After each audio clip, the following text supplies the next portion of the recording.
Good evening, everyone. My name is Dave Matson. I am the Chair of Community and Economic Development for Harrisburg City Council, and I want to thank you all for coming out this evening on this beautiful summer day in Italian Lake.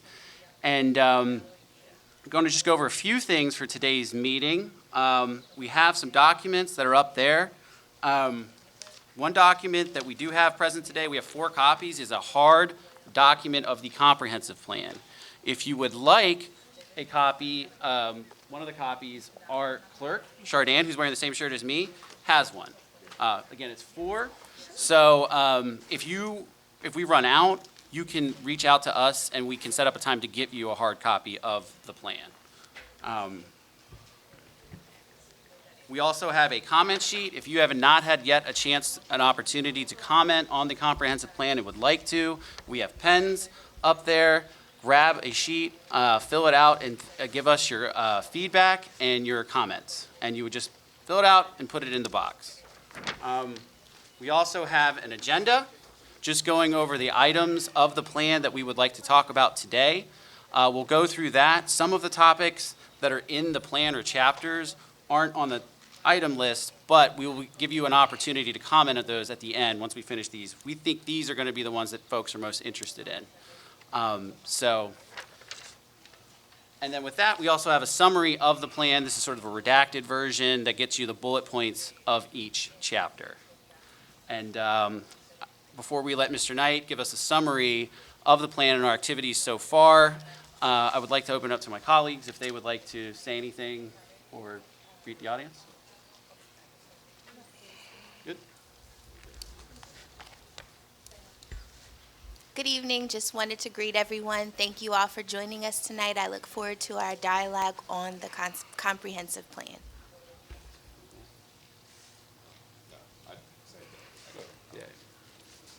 All right, with that, we'll give it to Mr. Knight to give us a summary of the Planning Commission's activities with the plan and bring us up to speed on where we're at currently. Mr. Knight? Okay, thank you, Councilman Madsen.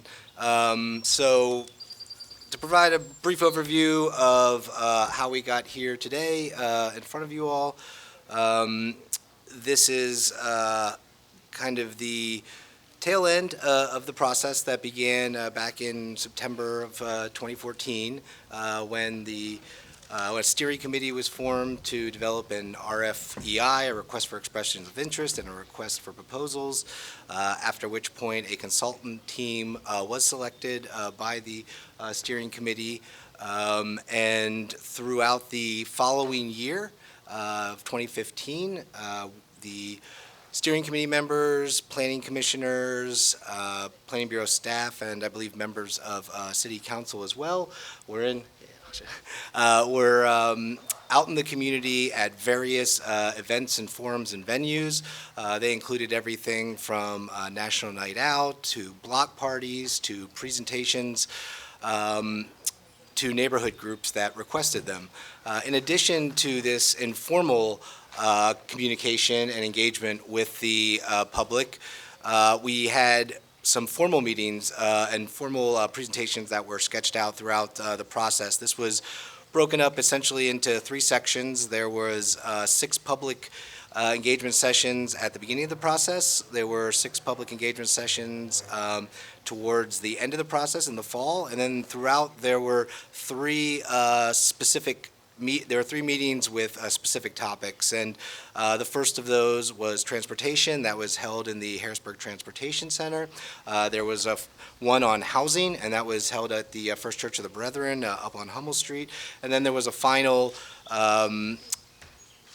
review in December of 2015 where we collected all of the feedback and took a kind of last accounting of the plan and of the information from the public, and that was at the Capitol View Commerce Center, 1000 Cameron Street.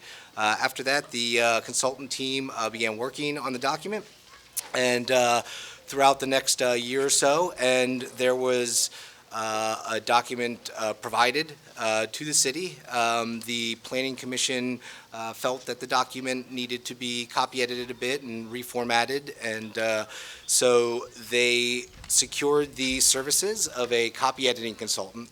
And the copy editing consultant took that original document that was provided to the city and worked on reformatting it to make sure that its sections and chapters were all the same, and to bring a bit more of a consistent style to the presentation of the document itself. After that document was developed, the planning commissioners themselves kind of went through the document to review the information that was in it, the way it was presented, the ideas that were in it, and this occurred throughout last year, 2020.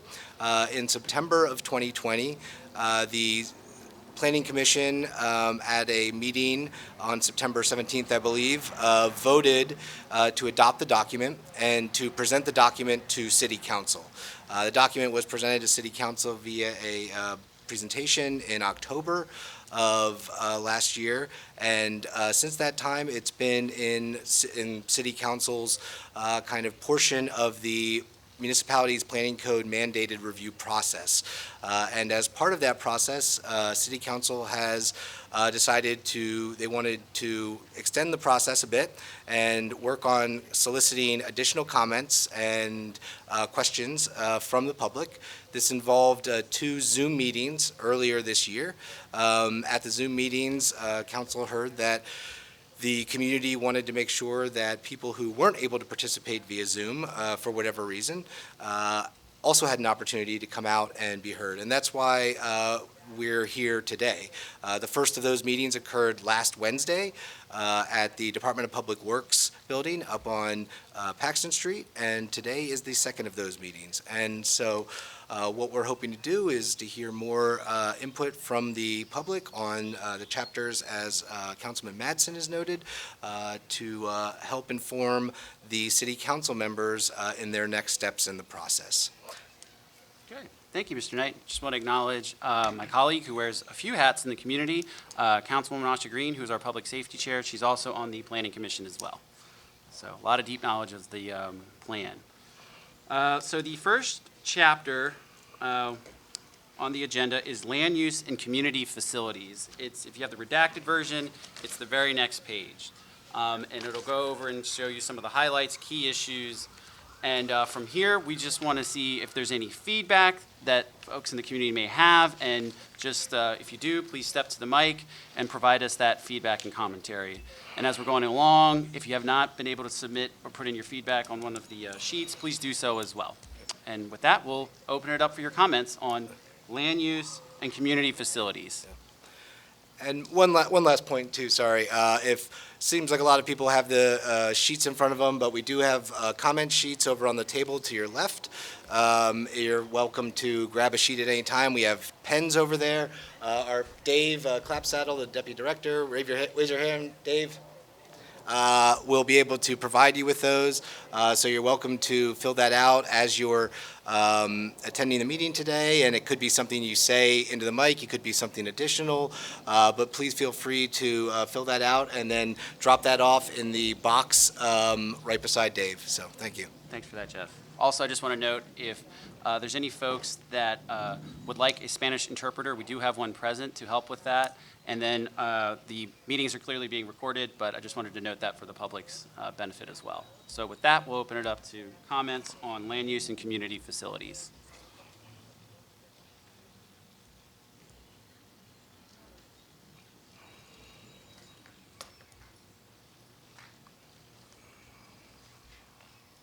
Hi. I don't know if this pertains to this necessarily, but I'm going to ask it anyway. I see that one of the points on here is neighborhoods have different needs for future improvement, whether focusing on maintenance and compatible infill or requiring more comprehensive redevelopment investment. And I guess that prompts me to ask the question, I know that with the pandemic, there were monies allotted to states and cities, and I guess I want to question what did we get as a city? And how do you guys think how do we as residents utilize it? And I guess the other part of my question with that is, I know that the government sets a level or income level that doesn't necessarily meet the city that we live in level, so we don't always qualify to get those monies, which means those monies stay wherever they're at. And I just want to know what you guys' plans are to make sure it gets to the people that need it. Absolutely, thank you for that. We have received $23 million in ARP, or American Rescue Plan dollars. It's going to come in 2 payments of a total of 46. We're receiving the second round of payments next year. And right now, council is overviewing the rules and regulations for how we can allocate and use those monies. There's been a couple of ideas tossed around. There's clearly a lot of need. But yeah, we're sort of working through the plan and strategies for that. And one of the reasons we're eager to get your feedback is because we want to use the plan where applicable to prioritize where to allocate those dollars and make the biggest impact for affecting folks in the community. One thing I'll say is that you're correct that the federal guidelines is based off the median income of the metro area. The median income in Harrisburg is $33,000 a year. The metro area or Dauphin County is roughly 55. So that can skew sometimes who gets the support or benefits from federal programs. Now, there's a big push in a lot of the nonprofit sector to expand those boundaries to allocate and expand beyond what's traditional poverty. A lot of working poor, essentially, paycheck to paycheck folks. So I know that's something that council has talked about a lot in our work sessions, in our legislative sessions. I think we're all passionate and committed to supporting those populations. And when we can use the ARP dollars to support them, I think we'd all in agreement that we would like to do that.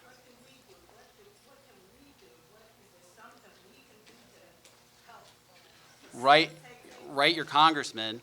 No, I mean, I know a lot of people sometimes can frown at that, but that's really where it sets those federal regulations around HUD is Congress. And that's ultimately, the federal government often sets these guidelines, and that's where we would need to reform or change, and your senators as well. Can we get names and stuff? Yeah, our congressman is Scott Perry. No comment there. Senator Toomey, who will be retiring soon, and then Senator Casey. So, yeah. You want to, yeah. And just to Dave's point, and my name is Wes Majors, I'm a member of City Council. The other thing that we can do, and we will start doing once we work through it as a council and the administration, is at our last work session, the administration committed to working with the community and us to talk about how we're going to spend those dollars moving forward. So once all of the guidance is read and understood, we will have to have some public hearings and public meetings to talk about the best use of the dollars that we receive based upon the items allocated that we can spend on it that the federal government dictates through the American Rescue Plan. So look forward to meetings about the best use of the money based upon the buckets that we're allowed to spend it in. So as Dave mentioned, those will be coming after we figure out what the plan's going to be, working with the administration.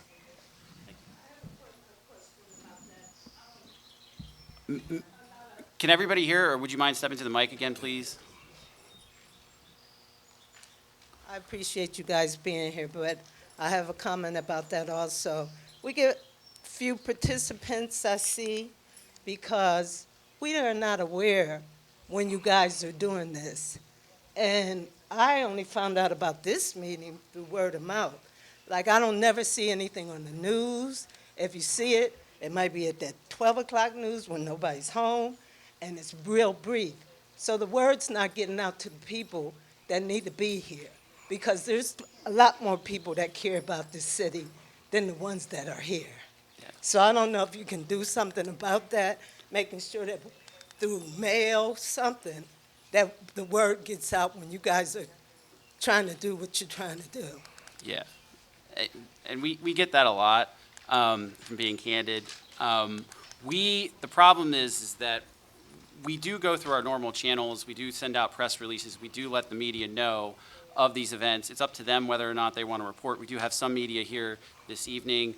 The other piece is that at least now that this is in council's court, we have 2 clerks who work 45 plus hours a week. You know, if we had more staff capacity, we might be able to get them to phone bank or maybe do literature drops or something to get it in the door. I did formally make a request of the administration to send correspondence through our trash bills. I know that largely goes to homeowners, but that was very effective during the shutdowns and COVID crisis.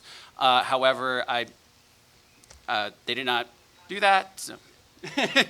Yeah, they didn't do it, which is a little frustrating for us, but it is what it is. We're going to make do with the resources that we have to get the word out, but it is something I think I would like to explore in our next budget is to give council more of a budget so we have more autonomy when we decide to do these types of town halls, that we have more resources to get out the word and get more folks to participate in the meetings. Does anybody want to add anything? Oh, President Williams. Hey, how are you? President Wanda Williams. Okay, was there any other comments or feedback on land use and facilities? Hey, Boss here, Vincent. I'm just looking through the action items, really just looking for some clarity on, there was a lot of actions that were taken out in terms of creating databases of a lot of the abandoned properties, some of the empty schools, and how do we make sure that the citizens have kind of that input into how those lands are used, as well as, you know, the process to make those buildings be useful and making sure that those projects are supported appropriately. I'll give that one to Mr. Knight. Well, you know, I think really that should be standard good governance, right? Of having the systems, the organizational structure to be able to have that out there. But in the plan, you know, it does mention that we do need to enhance those things. They're clearly not where they need to be right now as far as public knowledge of like you said, the properties that are out there, things like tax sales, you know, so that the public can participate a little bit more in ownership of property here in the city. So, you know, I think the document sees that as being a bit of a overarching goal is to work on that pretty much across the board. So not just for individual aspects like that, but really for how departments talk to each other and how the city talks to the public.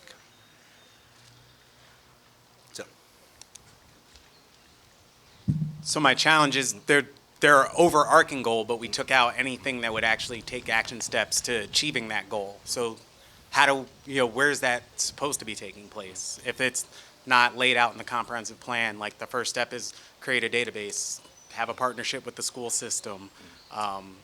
Those are the types of actions that I see removed that has a broad goal that then delays any specific action that would allow for SMART goals.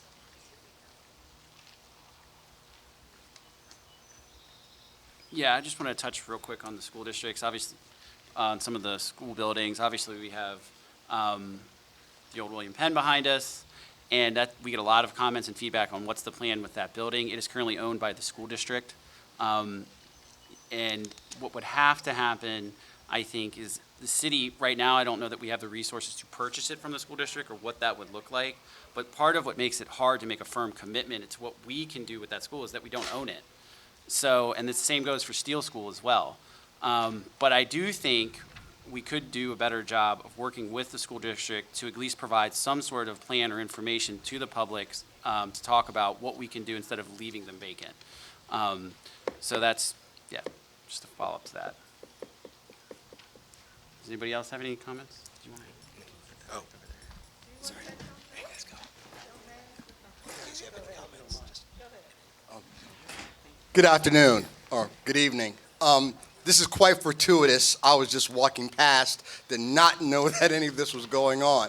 But right now, I believe we're talking about land use in the city? Yes. Okay, that's great. Well, allow me to introduce myself. My name is Franklin L. Henley Jr. I'm the artistic director and founder of Narcisse Theater Company. Established in 2016, Narcisse Theater Company is an African-American-led nonprofit multicultural theater organization based right here in Harrisburg.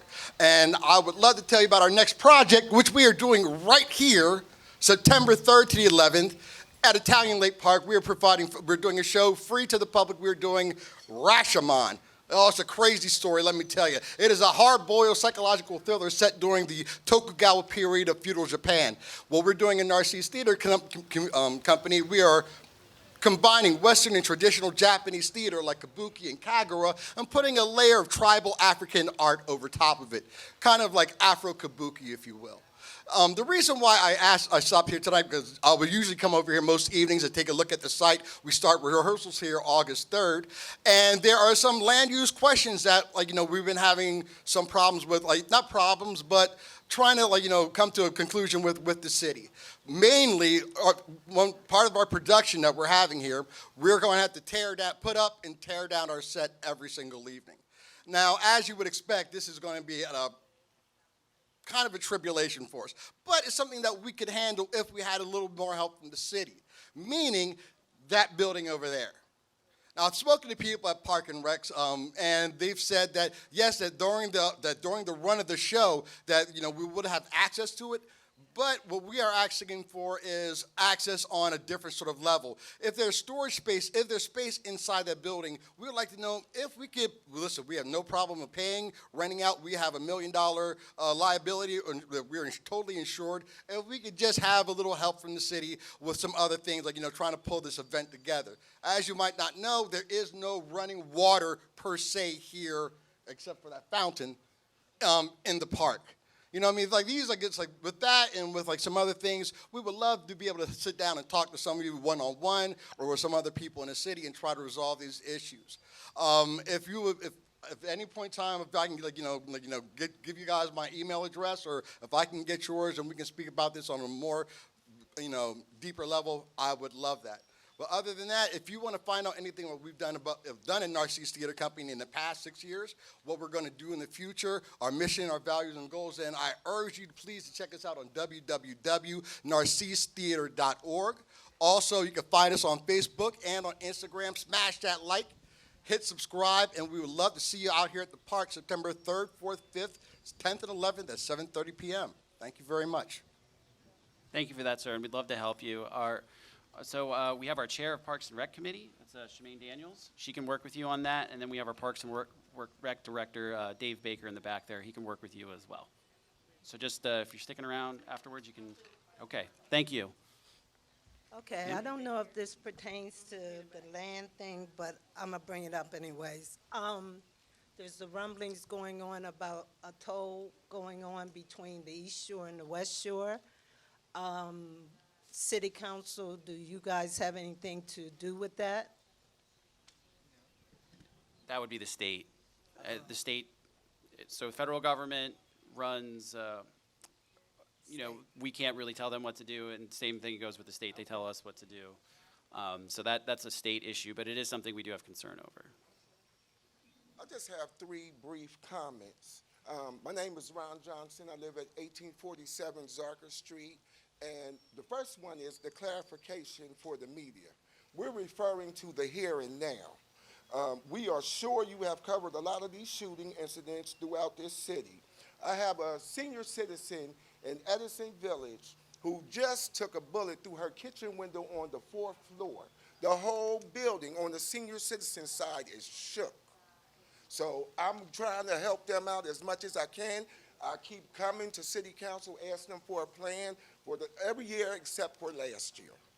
All right. Number 2, as the legislative body who was elected to be our voices, how can you honestly sit back and ignore the public safety crisis that we are going through in the here and now that encompasses so much and not utter one word?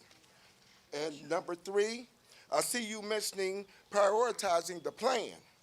But shouldn't you, as elected officials, prioritize the residents of Harrisburg with this safety issue?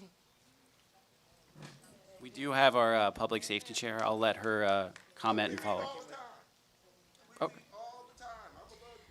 Well, just so for the benefit of the rest that want to hear a response to your comments. Thanks. Thank you, Mr. Johnson. For everyone, I'm Asha Green. I'm the Public Safety Chair for City Council. I have been working with our police department as well as our community policing division to address some of these issues. It's not an easy fix. We do understand that there are a lot of shootings and different things going on in our city that need to be addressed, and we are working to get these things addressed. We are working with other municipalities as well as the marshals to try to set up different I won't say raids, but different things to address these issues and get the guns off the streets. The first thing is getting the guns off the streets, addressing the issues, finding out where the problems are exactly lying at. I know you've provided a lot of information to us, along with other residents, about problem areas and things going on in the city, and we appreciate that. That's the biggest help we can get is really getting information from the public so that we can address the issue, but it does take time. Understand that's not what anybody wants to hear because, public safety is immediate. You don't want to hear it takes time when you've got bullets coming in windows. So I appreciate you bringing it to us. Do know that we are working on it.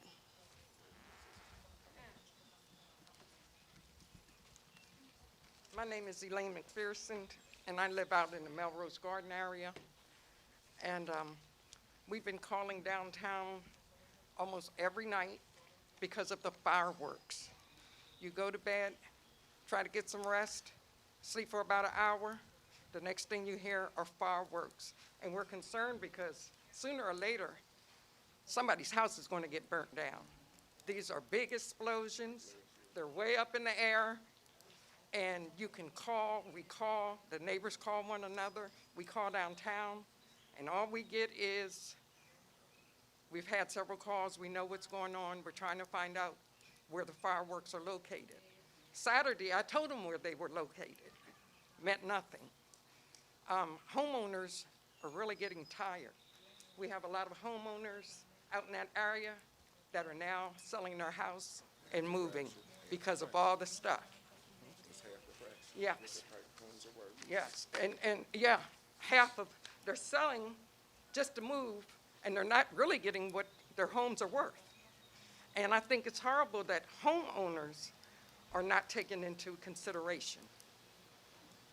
Can you answer that? Why homeowners who pay taxes, try to keep their neighborhoods decent, get outside, sweep, do everything else, and nobody cares about homeowners. That's right. Nobody cares about homeowners. And I'm one of them that's trying to move now. And it makes no sense. You pay your house off, and then you have to move. Can I get an answer about that? Do you want to? Oh. Ma'am, are you looking for an answer with respect to the fireworks issue specifically, or are you looking for? Okay, so all right, for the fireworks issue, we have a noise ordinance. The state law passed to make the commercial fireworks legal. So that is a state law that they passed. We do have a noise ordinance in place, and when calls are made, they are dispatched to the 911 center at the Dauphin County Dispatch. Dispatch then prioritizes the calls that they provide to our city of Harrisburg, either fire or police, to be able to come out. We understand the issue. It's an issue that we're all facing. We all live in the city. We all hear it. So we're trying to work to address those issues. In terms of home ownership, we hear you. We want to address these issues to be able to provide our residents with the best service that we can. We do care. We hear you. We are working. None of these issues are easy, but we will continue to work with anyone and work with you on how to address the needs of our residents. Yeah.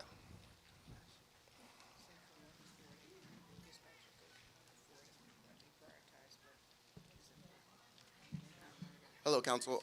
My name's Cole Goodman. I live at Old City Hall, apartment 104.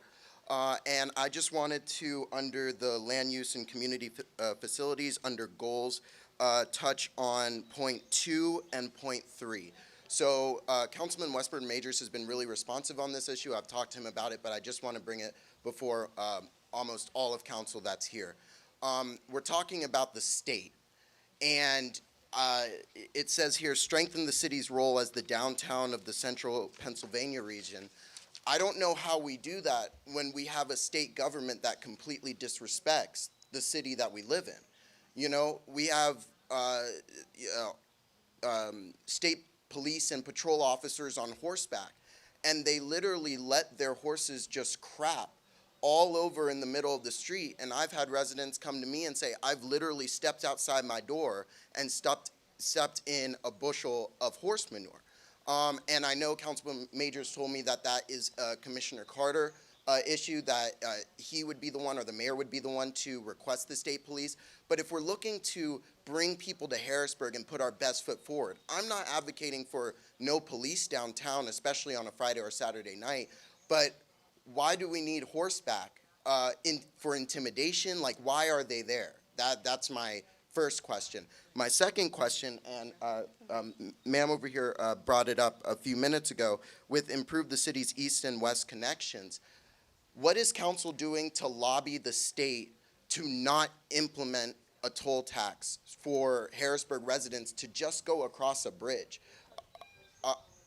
Yeah, I think if we're going to improve those relations, instituting a tax on people to even cross the shore is unacceptable. And I know that's not directly in council's purview, but I'm wondering what council is doing, to lobby State Representative Kim, who honestly should be here, to talk more about that and what they're doing in the legislature and such. So I would hope that you answer both questions. Thank you. Yeah, thank you. We do have a lobbyist on retainer that's supposed to be advocating on our behalf. The administration works with them a little bit closer than we do. We do try to get quarterly reports from them on activities and how it's going with the legislator. So I would imagine the administration has not told us that they are lobbying on that specific issue, but it is certainly something we can follow up with after this meeting and ask what their plan is and what they do to address the toll issue. Beyond that, when it comes to the horses and the manure, that is something that we would want to take up with Commissioner Carter. He is working with Capitol Police on those topics or issues, but I tend to agree. I don't want residents stepping in horse poo either, so I feel like that is something that could be addressed and handled fairly easily, I would imagine, but it is something that I think we'll certainly try to bring up to Commissioner Carter again and make sure they stop pooping on the streets. Cole, where are you at? Okay. Where do you find the state police are allowing the horses to do that? In the downtown area? It's majorly in the downtown area, along 2nd Street, in some of the side streets as well, where they kind of like back their horses into to kind of watch the crowd. And let me be clear, I'm still not sure of the reason why they're down there, but if they are going to be down there, that's just the only topic I wanted to bring up, Well, Councilwoman. the Harrisburg, the Downtown Improvement District hires 6 patrol officers to make sure there was crowd control on Friday and Saturdays. Because we have the street dining, on-street dining, we do have to have crowd control, so we do need to utilize the state police, because we only have 4 other officers who are paid to do the access walking through the crowds. Now, if you said that the state police are allowing the horses to utilize the streets with their feces, just let me know where they are, because we do have a crew that comes around and clean the streets up. We pay a crew of 10 to come clean the streets immediately after the residents leave the downtown area. And if anyone does, thank you, Councilwoman, and if anyone does talk to Commissioner Carter, I think an easy fix is there are bags that are made to catch horses' manure Right. when in the action of them defecating. And so I'll emphasize so, that to yeah. the people that work for us. Thank you. Downtown Improvement District, I'm on the board. I'll make sure that they know that the state police are not utilizing the bags, Thank you. okay? To the young lady's question about the information with the 911, I am now in the process of making sure that we try to get the 911 system back to the city of Harrisburg. Yeah. When you call the 911, Yeah. they have dispatchers who do not live in the, surrounding areas, so they don't really know where to send the patrolmen. Yeah. There is from number 1 to number 4, and they rate it as to the severity of the call. So I am working towards that. Yay.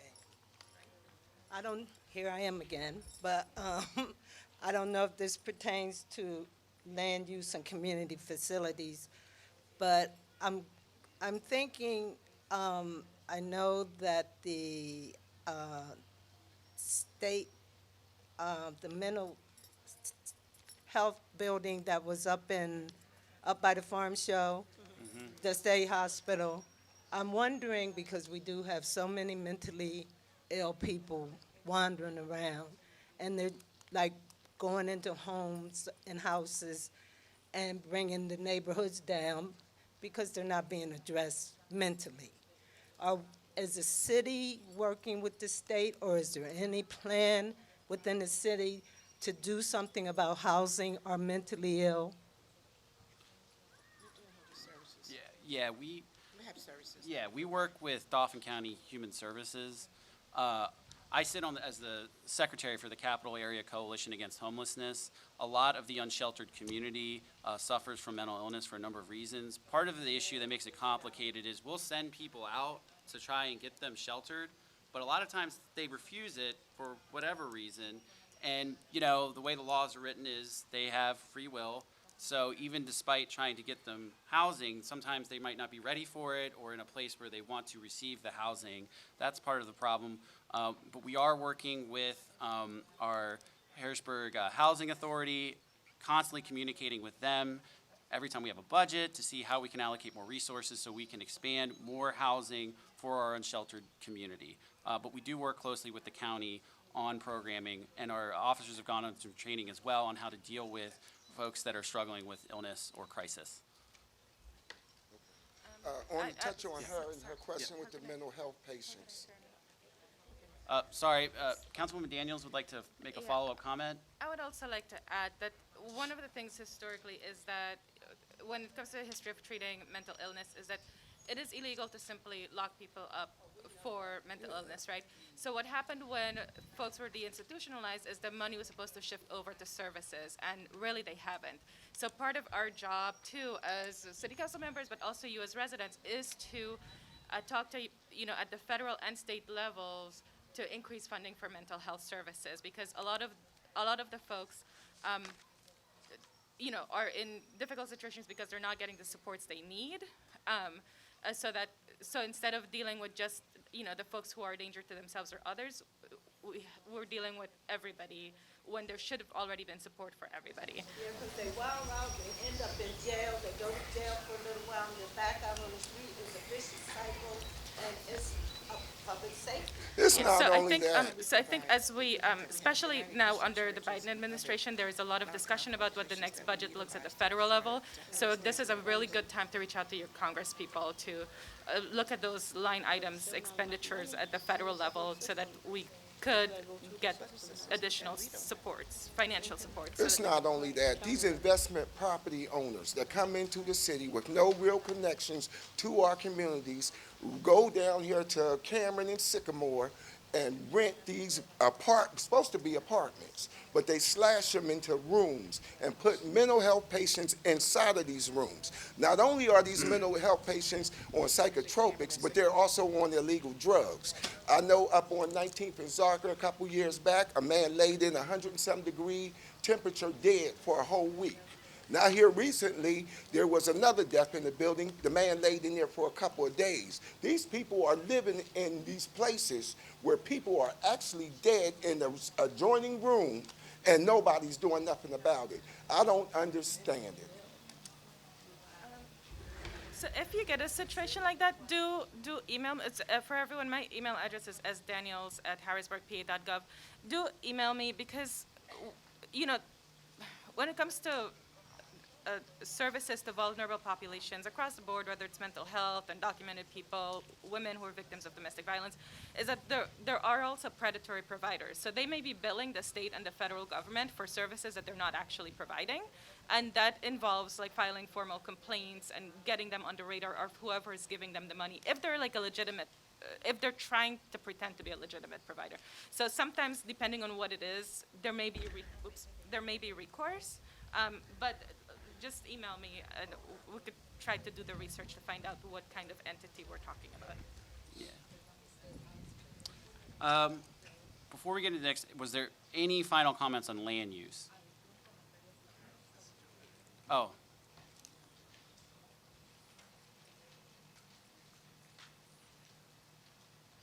Before I make a comment on land use, Pamela Parson, 1820 Holly Street. I would just like to ask why you changed the agenda tonight, because you didn't have this agenda at the last meeting, and you just had people sign up to speak. So I'm just wondering why you changed it.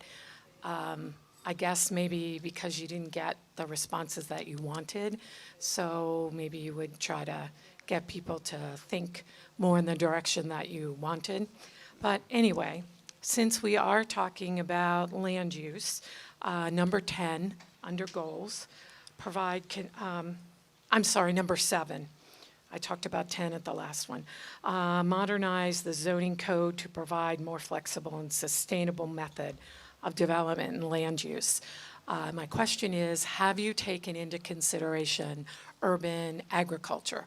People who want to do small farms, and not just vegetables, but also chickens, goats. Goats are really excellent at clearing land. Also goat milk, goat cheese. These are all things that can be small businesses and give people not only access to good, healthy food, but also to provide income for them. Thank you. Yeah, I definitely think that, to your point, urban agriculture is, something that's not just something that's looking forward to the future, but something that a lot of places are doing right now. Places have apiaries on their roof. The city of Chicago has something like that in their city hall, and places are moving towards changing some of their property maintenance codes, for example, to allow people to have wildflowers or something in their front yards. Like right now, under a lot of codes, if your grass is above 12 inches or something, you'll get a citation for having a overgrown yard. But really, in a lot of cases, naturalizing our current environment and the types of yards and stuff that we have is a way for us to bring that ecosystem in. And to your point about keeping like goats and stuff, other places are looking at doing kind of lawn mowing with goat businesses. And, that's something where, we definitely want to see that kind of creativity.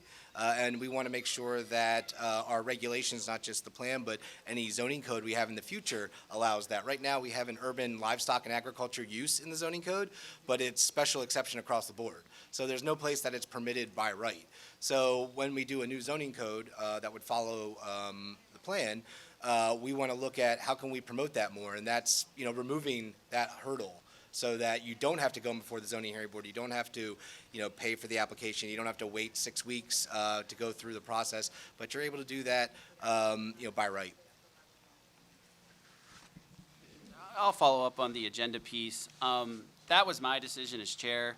After debriefing with the staff last week, we thought it would be good to give a little bit more structure to the meeting and just make it a little bit easier to follow along instead of hopping from topic to topic. That was the purpose of putting forward the agenda. It was not to defer you from talking about your concerns at all. But again, it was my decision as chair in conjunction with our staff. So I just want to make sure we're clear there. Good evening, Council. Shakur L. from 6 and Radnor. I'm actually, better hurry up and say this just in case we get a call, but born and raised here in Harrisburg, in the Uptown area. Currently, I am employed with the Harrisburg Fire Department, and actually I am helping Chief Interline, Chief Souter, and Chief Sevison with the recruitment of trying to get city residents to apply to the Fire Bureau. I heard the young lady speaking about concerns about fireworks, so I guess I better jump up here and say something. That we are we are accepting applications to the end of this month, so if you can please put the word out to anyone you know, love. This is a great career. It's a great move. Like I said, I've was running the streets of 6th Street. Now I'm here at the fire department, serving the city. So pass the word, please. Thank you. Thank you. All right, thank you. Please take him up on that. Good evening, Council. My name is Corey Dupree. My business is operated at 2200 Market Street, the Bridge Eco Village. So since we're here, the bridge, we know, got rezoned former Bishop McDevitt High School, now to commercial neighborhood. And those who have read the comprehensive plan, we know that there's a push for a lot of development, namely specifically the bridge, right? So as mentioned earlier, we know that there's capital funding that's available for projects that are going to go ahead and push our city forward to where we want it to be, not just for us adults, but also for our youth more importantly. So as we move in past the budget into next year, are there plans to go ahead and sit down and push some of these developments, namely specifically forward to go ahead and where it moves from paper to community organization, community input, and forward to open it? Thank you. So, as we sort of talked about before, it's just getting an understanding of the regs. I'm assuming you're talking about the ARP or American Rescue Plan dollars, or? Correct. Okay, all right. Yes, we need to understand the regs a little bit more, but we will have meetings for the public to attend to, learn with us as we try to go through these regulations. But I think we're open to any and all projects that would help and assist the city, particularly around housing. That's been a big topic. We know one of the biggest social services calls in the community is around housing, rental assistance, and utilities. If we can find projects in conjunction with the regulations that help and support housing for, as we talked about before, the mentally ill, or any other populations or low to moderate income paycheck to paycheck households, I can't speak for everybody, but I think we would be open to those conversations and love to work with you and your team if that is something we can do. Thank you, and let's build. Thank you.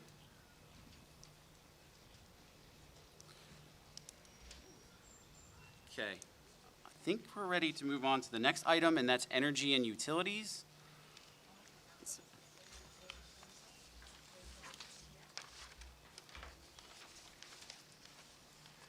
It's number 8. Give everybody a moment, if you haven't looked, and open it up for comments.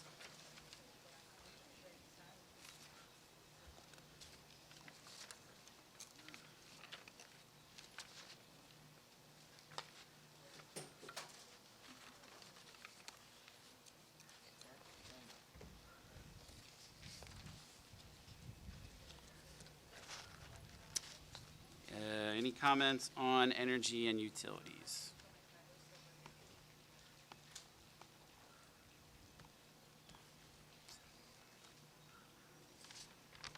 Okay.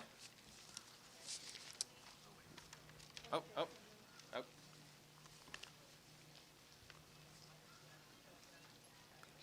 So for energy and utilities, just looking at some of the actions that seem to be taken out, there doesn't seem to be specific actions about sewer, water, water main repair, replacement, and other things. I know infrastructure is going to be big, and that's probably one of the crucial pieces that we can use funding for. So, where would that kind of prioritization be so that we can make sure that the city residents have, water, their utilities are updated, and it does, just wanted to make sure the same thing with fixtures and other areas of environmental design and roofs on greenhouses, and some of the other action items that ensured that there was some stormwater, some stormwater control mechanisms required to be put in place. Those seem like some of the actions that didn't make it into this version of the plan. So I'm not sure if they're not there, where can we find them? You can actually find those in Capital Region Water's City Beautiful H2O plan. So a lot of what you had referenced with regards to water, sewer, stormwater, green infrastructure, things of that nature are handled by the Water and Sewer Authority, Capital Region Water, and a few years ago they adopted a plan, City Beautiful H2O, that focuses on a lot of what you've talked about there as far as how are they going to meet the goals of the partial consent decree that the city has with the EPA, where we have to reduce combined stormwater overflows.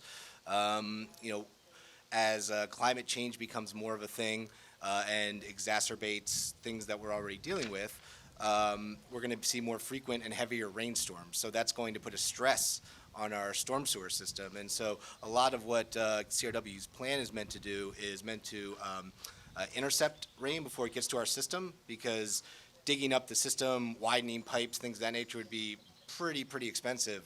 And so a more cost-effective solution is to catch that stormwater runoff before it gets into the system. And so that's what that's why a lot of the focus of their plan is on that kind of green stormwater infrastructure of bioswales, rain gardens, things of that nature, and on helping individual homeowners or individual residents, connect a stormwater rain barrel to their downspout, for example. So a lot of what you had referenced there is in Capital Region Water's plan.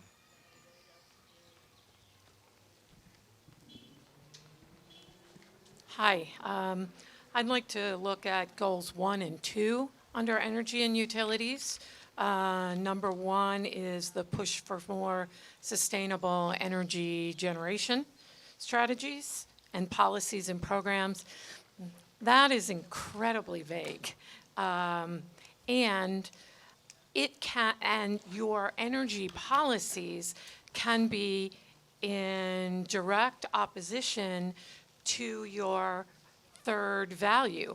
For instance, one of the things that is often talked about here on and off is a hydro plant. But a hydro plant on the river would negatively impact flora and fauna, as well as particular homeowners who would have basement flooding. So just wondering what is thinking about that. And then as I look at number 2, create advantages that make the city a preferred location for companies and increase the quality of life for existing businesses and residents. That seems to me to be something that should be more under economic development and not something that belongs under energies and utilities. So if you're able to unpack the thinking around that a little bit, that would be helpful. So I can speak a little bit to the hydropower that you had referenced. When people think of hydrologic power, they think of a big dam with turbines running through it. But as the industry matures, there's actually kind of smaller scale ones you can do that you set along like a stream bank, where you're still generating much smaller amounts. You're not generating like megawatts of electricity, but it's talking about focusing on really, again, that creativity and about trying to be open to different techniques as they come in. So not saying like we don't want to see somebody try this, but let's be open and see if this works for the community. I think part of my question isn't about trying new things. It's about what is your framework for making decisions about trade-offs? Because in all of these things, there will be trade-offs. And how do you decide what is more important? For instance, people think of wind power as being clean, and it's great. But they're bird killers, especially at certain heights. But we've made a decision as a country that we want wind power as opposed to birds. So that's the kind of thing I'm talking about. I'm not saying that you should not try or think about new things. What I'm asking about is your framework for decision making. Well, and I think probably Councilman Madsen can speak a little bit more towards this, but a lot of times that conversation about what are those trade-offs occurs, when council is reviewing legislation or when they're talking about their budget. Like, what are we going to fund, for example, if we're trying to get into energy generation, or if we're talking about adopting a policy to support green, clean energy and renewable energy. There has to be, as you said, acknowledgement that there are trade-offs and that, we're working within that. And once again, you mentioned budgeting and the importance of being at budget hearings. And I agree, that's really important. But then you need to be clearer about what the budget process is and when people can weigh in on it. Because last year, it was a mess. And it has been in some previous years as well. And I will give you some grace because we were in the middle of a pandemic. But we still have problems with access, community access. Just look at the number of people who are here tonight. And most people will tell you that they showed up tonight. In fact, I already heard that just by accident or by word of mouth. And that is going to be primary if you're pushing all of this off to budgetary time, then that's going to be primary. And to remember that your budget is a moral document. And I don't mean that in terms of in a religious or spiritual sense, but I mean that in that your budget reflects your priorities and your values as a city, our values. And so that's what we need to think about when we do a budget. And all these people sitting here behind me tonight are our greatest resource and our greatest strength as a city. And you need to be listening to them and providing access into the budgetary process. Yeah, so I'll address a couple of things here. One, when it comes to the budget, there are certain requirements. So there is at least a 30-day period and then another 15-day period. So we do provide time. I will admit we should be doing better with advertising it and getting more community input, whether it's having more public meetings or however we look to do it. I'm sure this year we will look to increase our input to make sure that the public does have the chance. You made a comment about Goal 2 and why it was in this chapter instead of in community and economic development. The thinking behind that was that now certain utilities and framework need to be put in place to attract certain businesses to the city. So for instance, now high-speed internet is something it's crucial. Some smaller cities that invested in laying those high-speed fiber optic lines now are attracting large businesses and incubators because they have the infrastructure already in place. So that's why that was put in this chapter, because it's focusing more on the utilities and infrastructure needed to attract certain businesses to spur our economy. So that was the thinking behind that.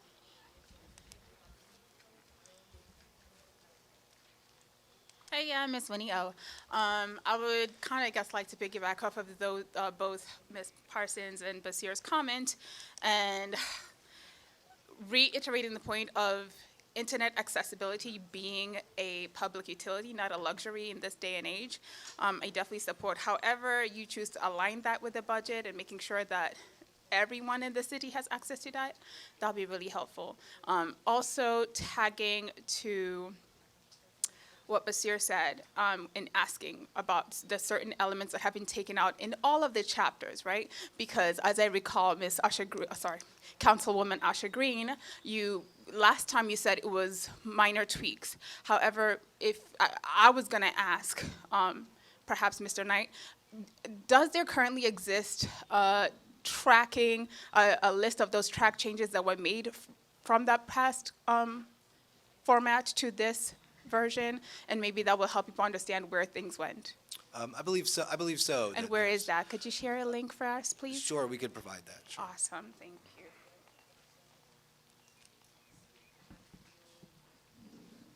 Okay. Anybody else on energy and utilities?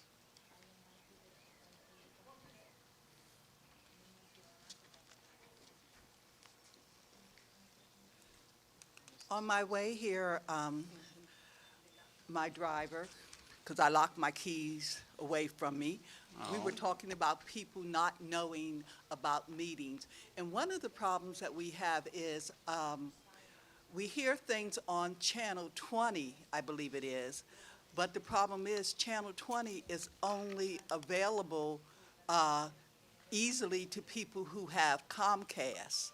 If you have DirecTV, you don't have it unless you go out and buy something extra for that, and that's an extra expense. I think the city should put more information in with its bills if possible, because we do open our bills. Thank you. I do believe Dave, I don't mean to put you on, but you did say they were going to come out of the bills last when we spoke, and I was waiting for it, and I didn't see it anywhere, so I hope we can get some clarification on that. I mentioned it before. We did formally ask the administration to advertise in the trash bills. It's something that we did push for, and unfortunately, they did not do it. So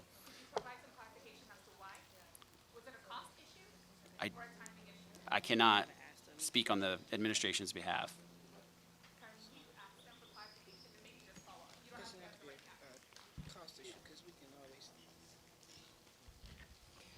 I don't believe it's a cost issue. I think it was just an overlooked issue. We've been consistently asking the administration to include it in trash bills, but we can always do that too because we have a budget.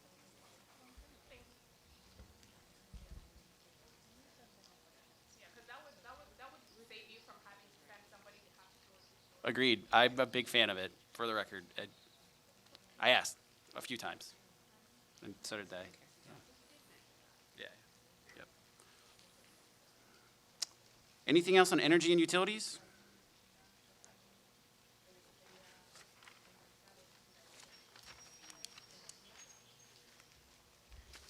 Okay.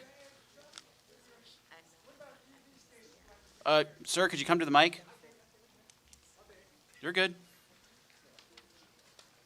Since we was on energy, what about EVs, more EV stations in the city of Harrisburg?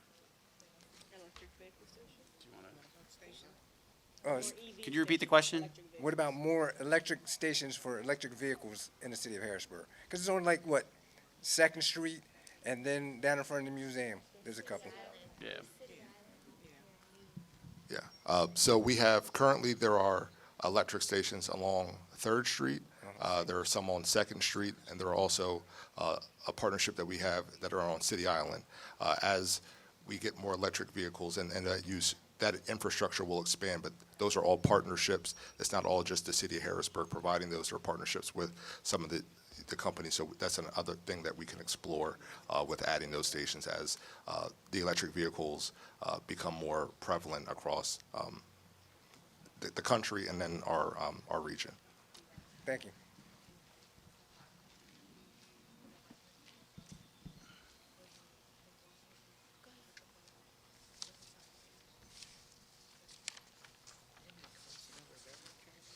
Good evening, City Council. Claude Phipps, 2307 Swatara. Question I'm raising is about the 5G towers that are seen to sprout up in the areas like mushrooms. Has there been, I know you don't have a lot to say about that because that's not under your jurisdiction at all, but has anybody raised concerns back to Verizon and company? I've had neighbors tell me that it's having an effect on them, their bodies and everything else. And I can say yes, no. I know there's a website for Verizon that you can raise issue, but collectively from the city, can we raise an issue, and can we basically have something to say about their deployment? Thank you. Yeah, our city engineer did brief us on this topic last week. I don't want to just for putting me on the spot, I can't recollect the full details of the conversation, but I can provide that. But I can tell you one of the things they are working on with Verizon is getting easier on the eyes stations that are a little less ugly, or I don't know how to say, that look better. But we can get you a more formal response once we talk to our city engineer.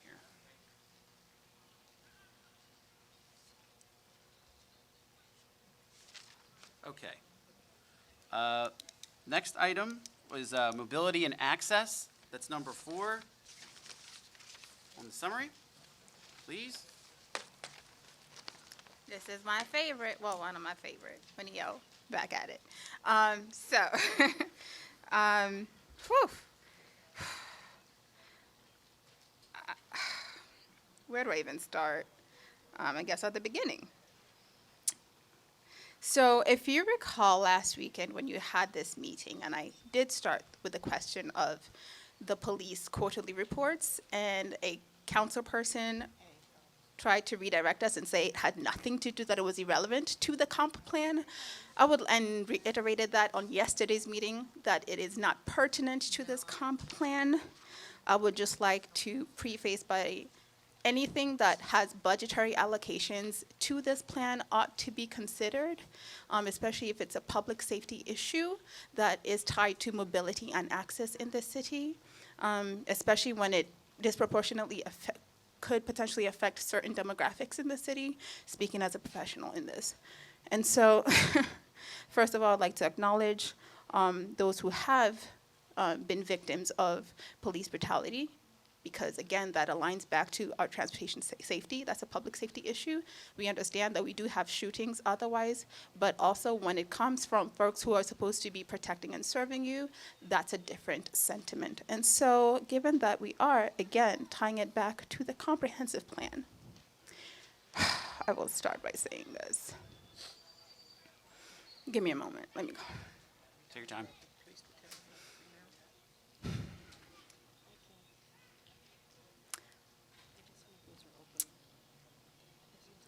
I would first like to honor the death of Brother Rashard Brooks, who was killed last year on June 12th, less than 3 weeks after George Floyd's murder by law enforcement. Brother Rashard Brooks was shot and killed by an Atlanta police officer in a Wendy's parking lot where he had fallen asleep in his vehicle, and armed police were called to assist in that situation. Instead, they ended up murdering this young man. And if you dare say that this is not a Harrisburg problem, then I'd like you to consider the men and women who have also been victims of abuse and violence at the hands of law enforcement locally. Sister Rafika's son, who was killed by police on January 28th, 2013, and many more since then. And she honored his memory on his birthday on June 13th, which I found quite triggering, knowing that her other son was also assaulted by police in this city over an alleged taillight and hit with a bail of $200,000 in the city, in a city that has a median income of approximately $40,000 annually. Don't forget that this is not just a black male issue, this is also a black women's issue. Sisters are absolutely part of this issue, but the cries for their justice is often quieted for various reasons. We will not go into that right now, but we can harp about that later. Haha. Please note these are but a select few examples in a sea of countless murders at the hands of those who are tasked by law and compensated by our tax dollars to protect and serve our neighborhoods. I said neighborhoods, not communities. All this to say that we do show, as Ms. Parsons stated, we show what and who we care about by what we prioritize and thereby fund. The budget that was proposed last year on November 24th, that was approximately, for the city budget, $79.5 million, as you recall. When I reviewed it, the top 3 areas of the budget appropriations included public safety, which was 41.4%. That's Ms. You, that's you, Councilwoman Asha Green. That's $32.9 million that were appropriated. The second one was transferred to other funds. That was 21.8%. That was $17.4 million. And the third was general expenses by 16.8%. That is $13.4 million. The lowest 3 areas of appropriation were Department of Finance, which was 1.4%, Department of Engineering and Development, 2.9%, that's $2.3 million, and Public Works, which is 3.2%, that is $2.6 million. And in my experience, and a lot of people will tell you, actually, of those departments, one of them really sticks out for people because the person who oversees one of those is the one who actually is most consistently engaging with the community.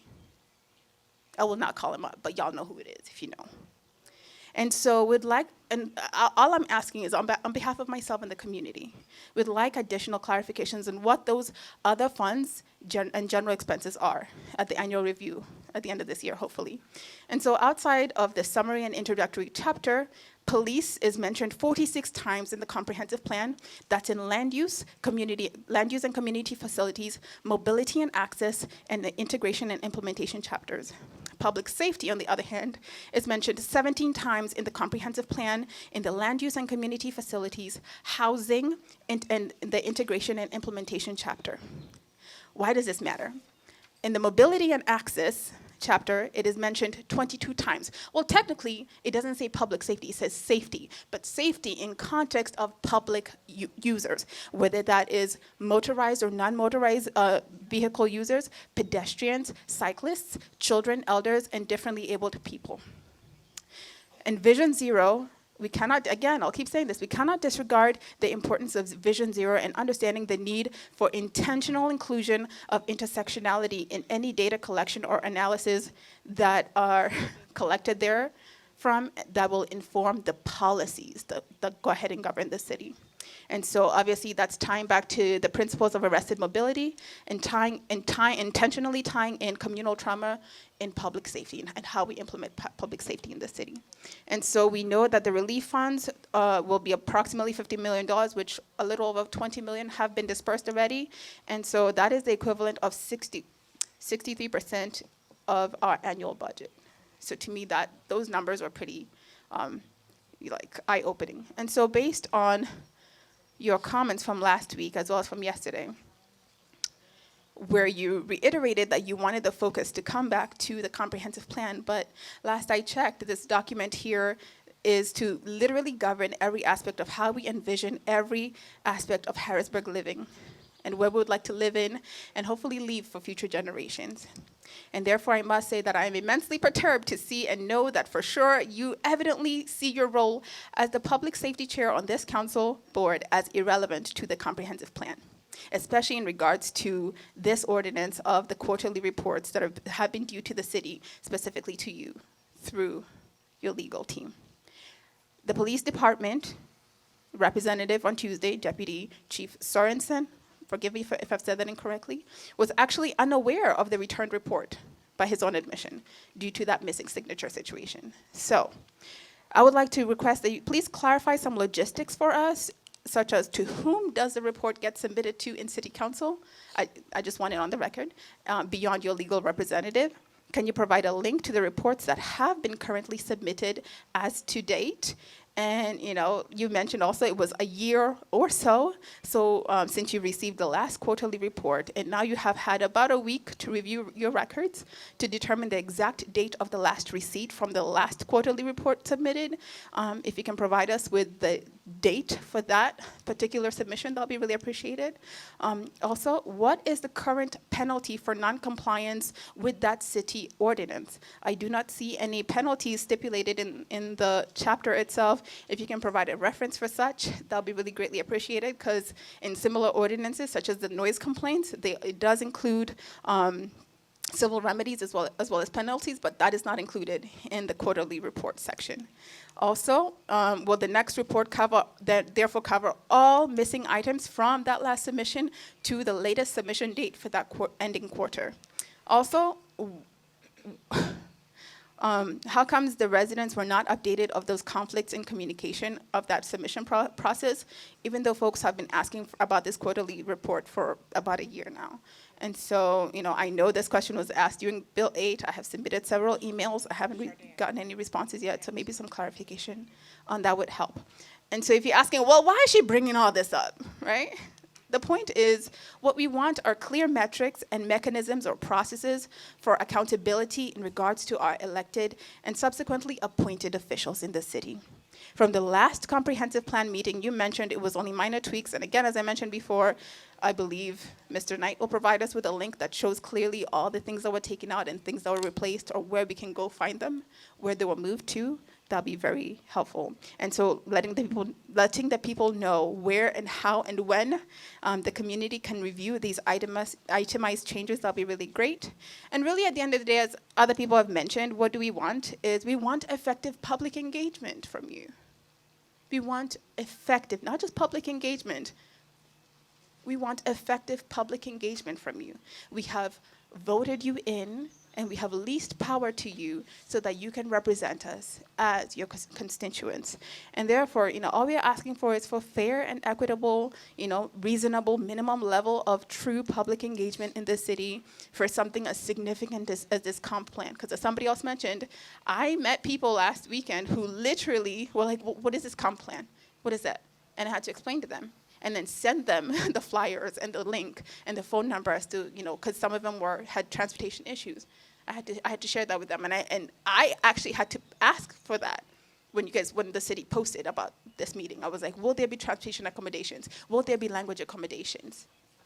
You know, like I think it's very important that we truly engage with the whole city. And the person who I spoke to actually lived in Midtown. It was a Midtown resident who did not know the comprehensive plan exists or that these meetings are happening. And so if you think only 2 of these are sufficient, while people still don't know, while they don't have, you know, those physical flyers, because not everybody has access to the internet. Not everybody wants to have a Facebook. And so if we can reach them where they are, I think that would be really helpful.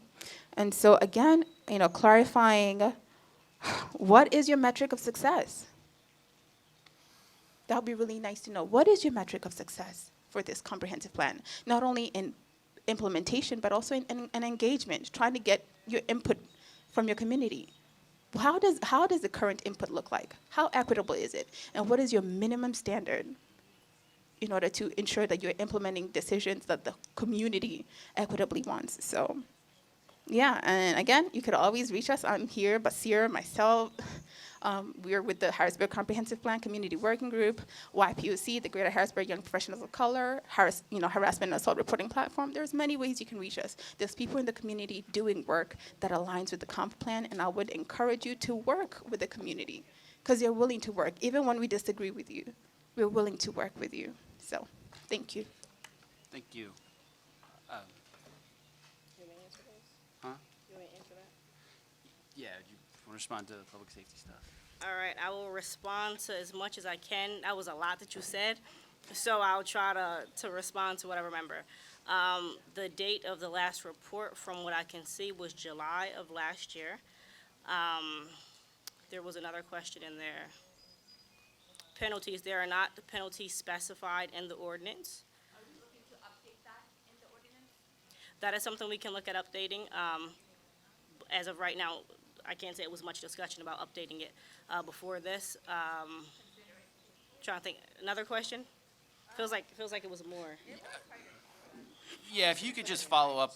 Yeah. And All right, yeah, so if okay, you could put it in and writing, then- that'd make it easier, then I could Yeah. answer it a little easier. All right. Other thank you. piece I just want to follow up on, well, I can't speak for everybody. I think it's been heard loud and clear, more effective communication. And you'd like to see us do more of these, it sounds like, formal town halls. And we do have a new administration coming in, likely in the fall. We also have 2 new council members joining us. And we will have a new city council president. So there's going to be a lot of fresh faces and new positions. So I think it's a great opportunity to explore and look at best practices and rethink and imagine how we engage the community. And I think that's something we all take very seriously. We do hear you, and we will look to engage with you on how to do that and how to best get that input from the community moving forward.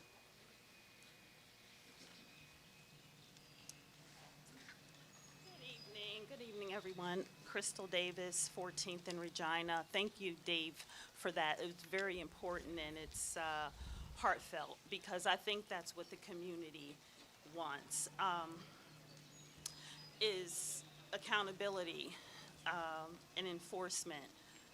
From last week's meeting, that's what I took from there.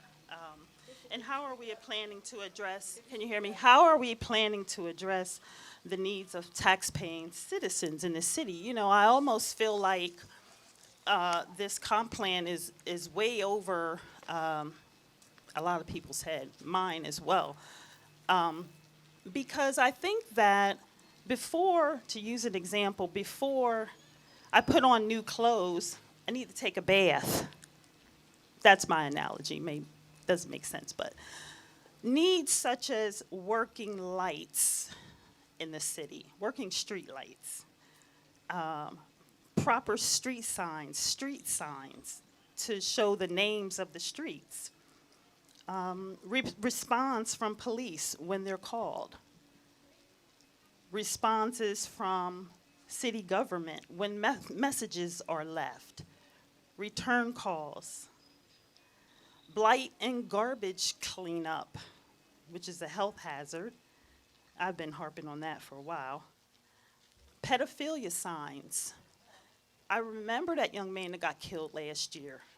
There were no pedophilia signs in the city, and I think that there should be some in various locations where a pedophile lives.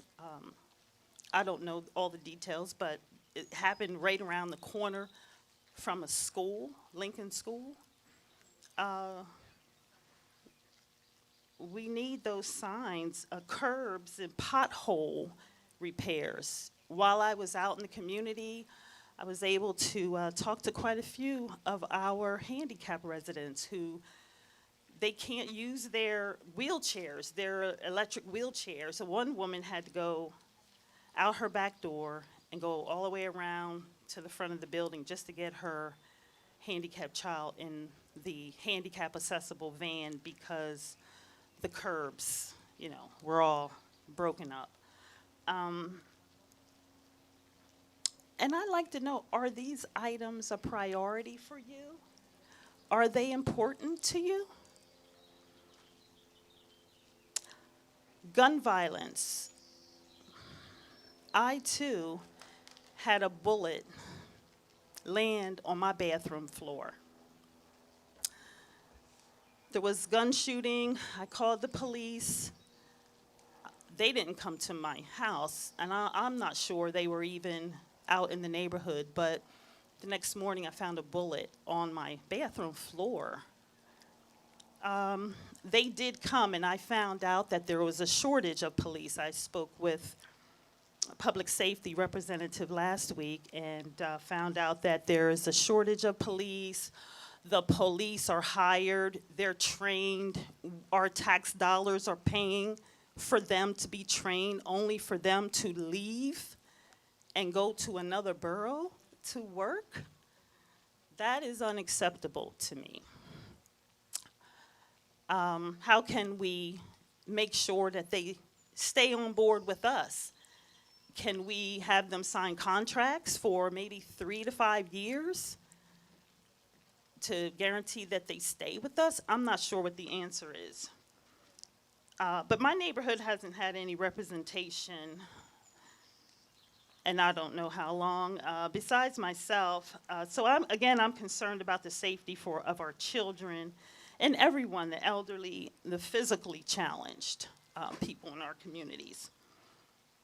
I also know that other cities have gunshot detection systems. So whenever a gunshot goes off in Harrisburg, by the time the police arrive, the perpetrators are gone. But other cities have these gunshot detection systems where they can respond and often catch people. We need to get these guns off the street. We need to get these people off the street who are shooting these guns.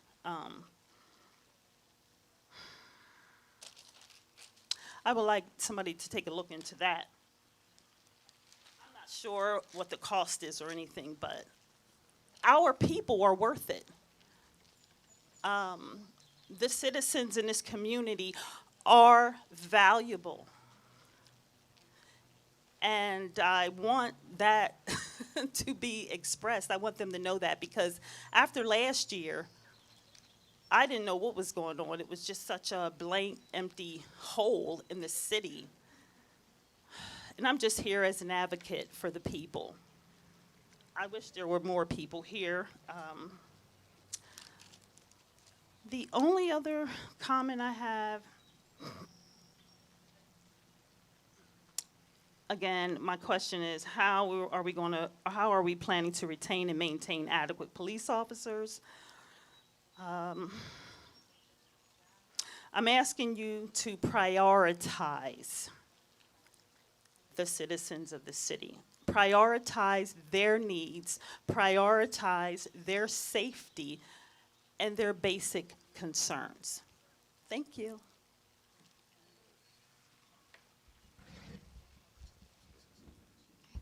Oh, did you turn it on? Okay. Excuse me, Ms. Davis. Let me just say this to you. The citizens of Harrisburg is our priority. When you talk about phone calls to the city government, you reach the 311 center. If you have a problem in reaching the 311 center, then please let me know, because each of those phone calls are recorded. As far as street signs are concerned, If the residents in the city of Harrisburg see a street sign, we immediately call Wayne Martin, who is our engineer. And what we have to do is make a sign for that particular street. So it may take 2 or 3 weeks, but if we don't know these things, then we can't repair them. Same thing for the street lights. Each pole has a designated number on it.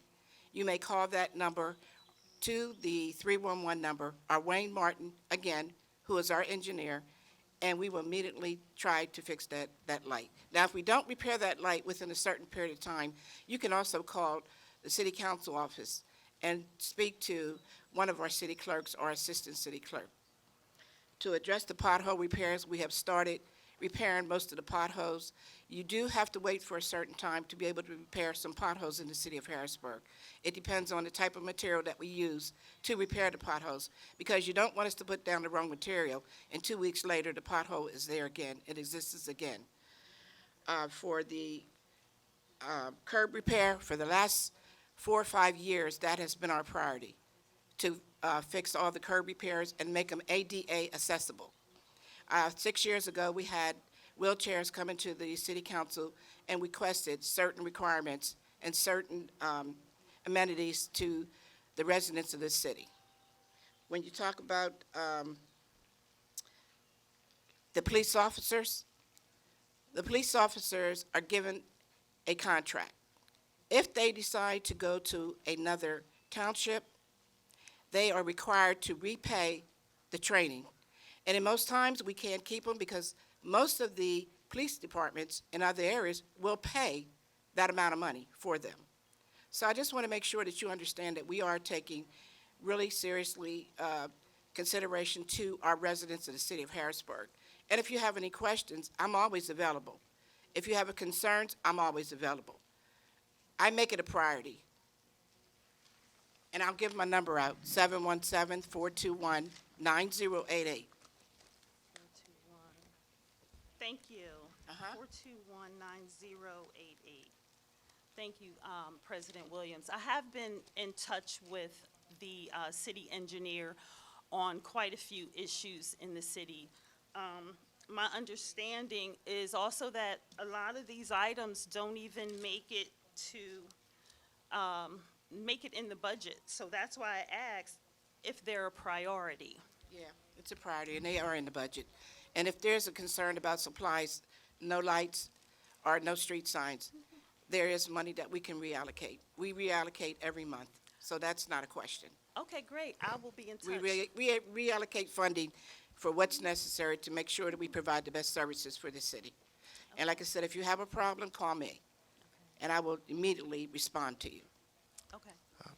And additionally, Ms. Davis, and for city residents, so there also is on the city's website, there is a street light map that is a GIS map that we can access, and you can literally look at the whole city, look at what the street lights that are on there. If you believe one is out, you can make a note and report that. That note will then be a submitted ticket to our 311, so that will go to engineering so that they can start the process. There are some lights that the city handles. There are also lights that PPL handles. If you look on, as President Williams mentioned, if you look on the light, there's a number, and that dictates whether or not it's when the city receives it, if it's something that PPL has to address or that is something that the city of Harrisburg can address. But that's available, as well as the pothole. We're trying to, as I know Councilwoman Bowers noted about our city's website and updating our mainframe. As we're starting to make those transitions, we're able to use more GIS locators so that we can map the city, map some of those specific things so that they can then be reported. It's one thing to report it to the city, and we know that there is a capacity issue sometimes, and report it to us, which we all will make ourselves readily available, but having those systems in place to be able to address those is a much better way to operate as a community, rather than it just being one-offs to each member of council. So we're trying. We know we have old infrastructure, but we're trying to update it to the extent that we can, as quickly as we can. Thank you for that. This is the first time that I heard about those numbers and different things on the polls. I had no idea. I don't know if anybody else has, but I never heard of anything. Thank you for that explanation. The other thing that I'm concerned about, you just reminded me, is that some of the properties, for example, 55 and 25 North 18th Street, I know we have landlords who just vacated the city, but the lawn is way above 3 inches. It's probably more like 5 or 6 feet high. Who handles that? Is it codes? Is it, okay, That would be codes. that would be codes. Is there anybody here from codes? No? Okay. Public safety. Public That would safety? be my committee, yes. Okay, so, and then the other issue is that these abandoned vehicles are left on these properties along with garbage. We know that. But I did contact the department downtown at the police station, and I retrieved a form to have one of those vehicles removed. But the only people that can fill out that form are the owners of the property. But if we have abandoned property that has been abandoned for years, and it's garbage infested, and it just keeps piling up, and people are dropping off their cars and toilets, and the landlord or the owner of that property is not around, what is our recourse? Because the document that they wanted me to fill out was for the property owner to fill out. But the property owner is probably who knows where. So what do we do in that case? We have an officer who handles abandoned vehicles. All you had to do is report it. Or, again, if you don't want to go through that process, call city council and indicate where you've seen the abandoned vehicle. Because we had abandoned vehicles up on the corridor of Division Street, and they were immediately removed within 2 or 3 days. Okay, and then one other thing, and I'll sit down, is the parking on the sidewalks. I mean, I know we're talking about the comp plan, but these are things that I feel like they're priority. These things need to be cleaned up and figured out. There's parking on the sidewalks. I like to see that enforced where people can't park on the sidewalks. I mean, I like to walk up and down some of the sidewalks, but in some areas in the neighborhood, there's cars lined up, one behind the other, on the sidewalks. The sidewalks are supposed to be for walking. Who handles that area? If you call 311 and give them the area, then parking enforcement will go out there. I know you didn't mention an area last time. After the meeting, if you give me any other areas, I'll speak with parking enforcement as well about getting those removed. About the abandoned items on personal property, it is a process we have to go through because when it's on a person's property, we are not allowed to just go on that property and remove items without going through like a court process. Even if it is a quote-unquote abandoned property, someone does still own it. Right, and they have been abandoned for years. Thank you.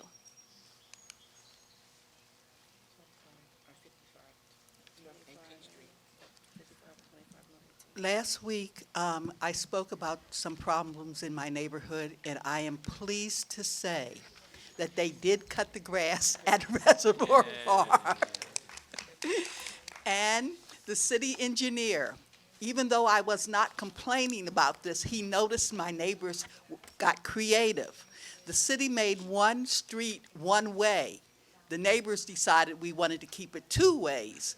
So they took the sign down, and I noticed Wayne has the sign back up, making it 1 way again. But we do appreciate the fact that the grass was cut. I also spoke to one of my neighbors about his property, and he has hired 3 people to take care of his property because it hasn't been taken care of in years. My problem is parking enforcement.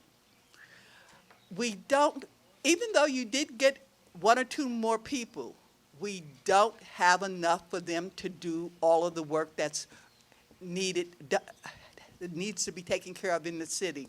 Plus, before 8:30 and after 4 o'clock, there is no parking enforcement in the city because the police are too busy to do parking enforcement, or maybe they don't feel that's something that they want to do.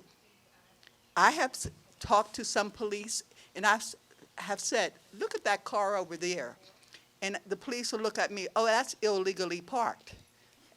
Okay, now we're both on the same page. What are you going to do about it? Get in the car and go and let the car stay parked illegally. And we're talking about mobility and access. One of the big problems that we have with our streets are deal with parking enforcement. The cars are too close to the corners. They park right up on a stop sign. Park in front of fire hydrants, that's not an issue. They just park there. But the thing is, we wouldn't have as many accidents on these larger streets if the people could see when they're going out into these large streets. This evening, the young lady that drove me here, she went down 19th Street. And I said, don't you turn at 19th and her. Cars parked too close to the corners there. It's dangerous to go there. I told her to turn down Bow Street. Bow Street was full of potholes. She couldn't drive any more than 5, 10 miles an hour because of the number of potholes there. And when we're looking at these streets in Harrisburg, we need to take and look at, it was the 1800 block of Bow Street that was really bad. We need to take and look at how the city is designed. We have too many streets up in Allison Hill that are two ways that should be one way. Especially, and then the streets that are going out onto Her Street and State Street, these bigger streets, we need to look. Should those streets be two ways? Because look where the accidents are occurring, trying to cross over that intersection, those large intersections where people cannot see to get out. I'm hoping this year when we do the budget, that is one thing I'm going to be asking for, is get some more enforcement people for illegal parking. The other thing, in 1962, my family moved up on State Street. At that time, State Street was a beautiful street. Tree line, well maintained. Now, I was 12 then. I'm 71 now. And I can still cross State Street without being hit. And I'm going to tell you one thing. When I walk in the evenings, I walk on State Street. I don't walk on the sidewalks because the sidewalks are dangerous. You can't tell where because there's trees that have brought up the sidewalks, there's broken sidewalks. We have to make it safe for us to walk on our street, on the sidewalks. That's a problem that we have there. And trees. Thank you for trimming the trees in 2020. But the trees didn't stop growing. We need you back in 2021. We're going to need you back in 2022. And one of the signs that I showed Mr. Martin when he was up in my neighborhood, it was funny. Here's a sign saying street cleaning, right here. But here's a tree right in front of it. He couldn't even see what the sign said for the tree. We need to take and walk through these neighborhoods and examine what was good 50 years ago is no longer good. Some of these streets that we have as two ways need to be one way, and we need to see where the accidents are happening. And what you need to do is don't walk up by yourself. Call some of us who live in the neighborhood. who can tell you where the problems are. Ms. Green, I understand there are going to be people hired, I'll call them community reps. President Williams knows this because she's been around for a little while. But years ago, we had a young man working at the city. His name was Oscar Douglas. And when we called him about a problem, he called us back. Now, this was before internet and email and all of that stuff, but we had a good communication system. And we're hoping that the people that are hired into these positions will be people that can get back to us. I know city officials have to spend a lot of time out in the street doing their various jobs, but they need to take some time, if it's only a half an hour in the day, to call people back. And when they see people, don't give them, talk to the hand because the face isn't looking. That doesn't work. You need to be more open to the community. And I hope that you hire 7 Oscar Douglas. Thank you.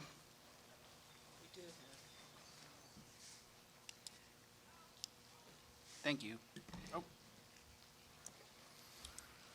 Councilman, I'm just going to quickly go back to mobility and access. One of your points of key issues says high vehicular travel speeds, particularly on one-way streets, present safety issues for cyclists. I think that needs to be fixed in saying that presents safety issues for residents. Because, you know, and this is the first point I wanted to bring up and see if any of you had a comment on it. Is there any plan and or outlet for the ladies and gentlemen who are deciding to drive the four-wheelers throughout the city? I know that a lot of people have been like, you know, that's bad, they shouldn't be doing that, and I see that from a safety concern, and Councilwoman Green from a public safety concern. But are there any plans of creative ideas to giving those young people outlets for where they can ride their motor scooters and then and four-wheelers? And then also my second point quickly is, and I know this probably already passed council, and if this was already brought up, I apologize, are the 5G cell towers.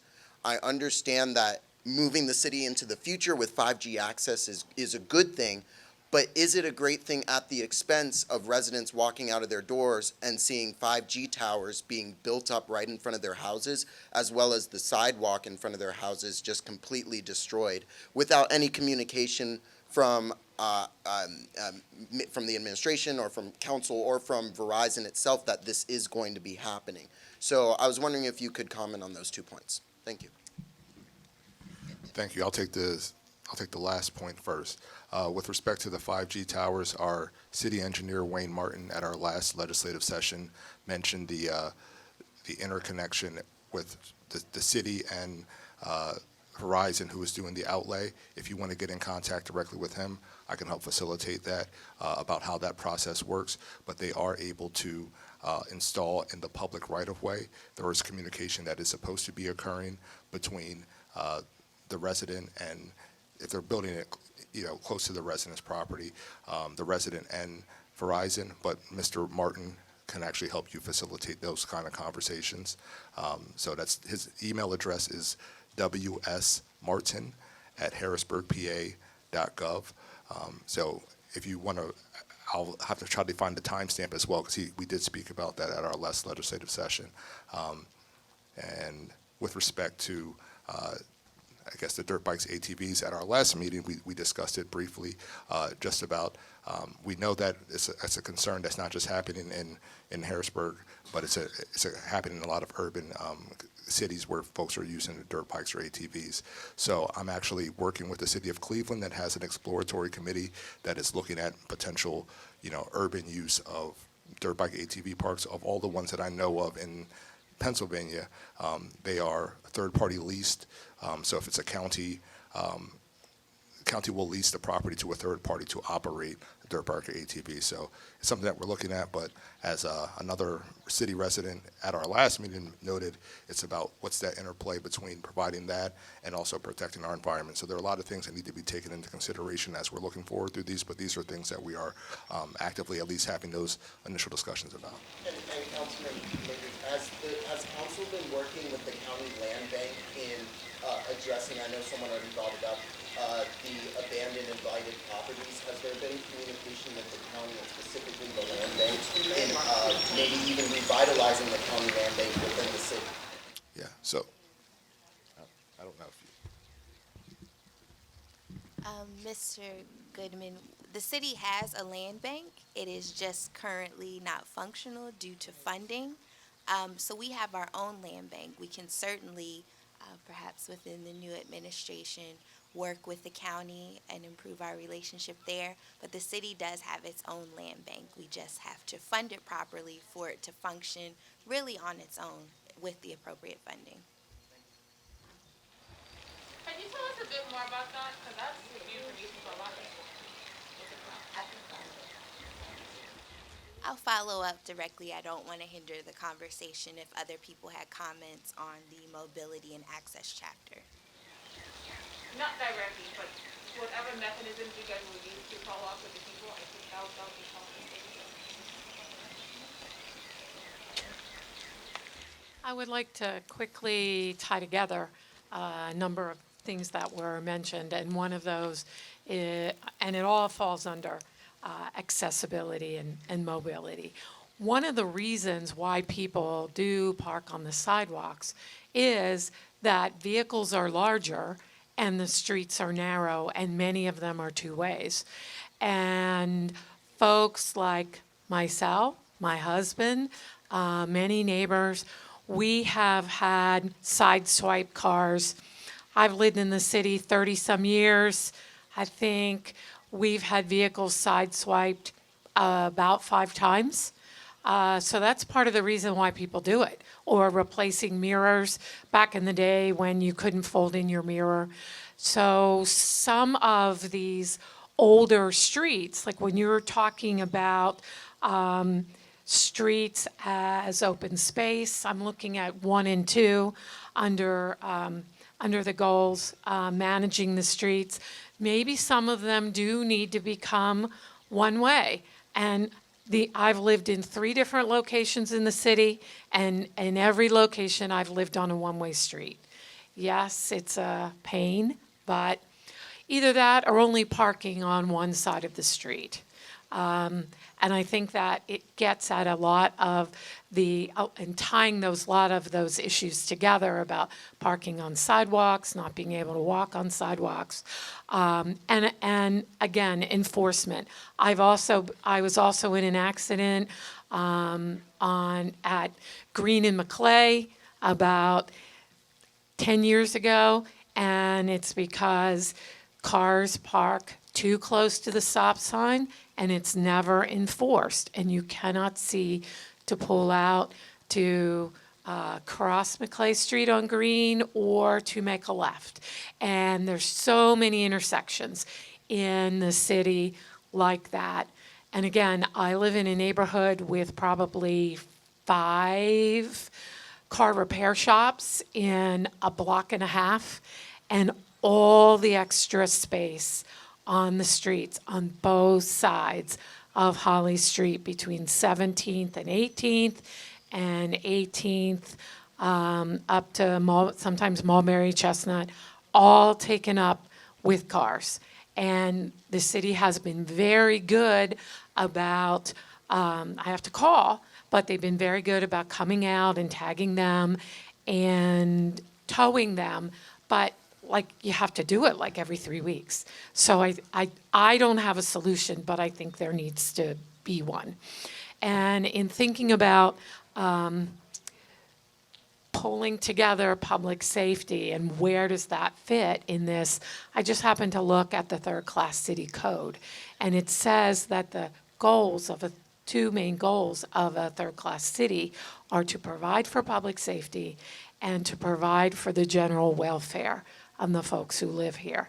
And public safety is a huge umbrella, which is much more than the police. And as we've talked about more in effect, somebody tonight, and sorry, I write all over my paper, said that you've heard loud and clear about more and effective policing. And yes, you have the community service aides, but some of what people have been asking for are people who are not under the purview of the police. And I've heard that said over and over again. And the response is always, we gave you what you wanted. We gave you what you asked for. And my answer is, no, you didn't.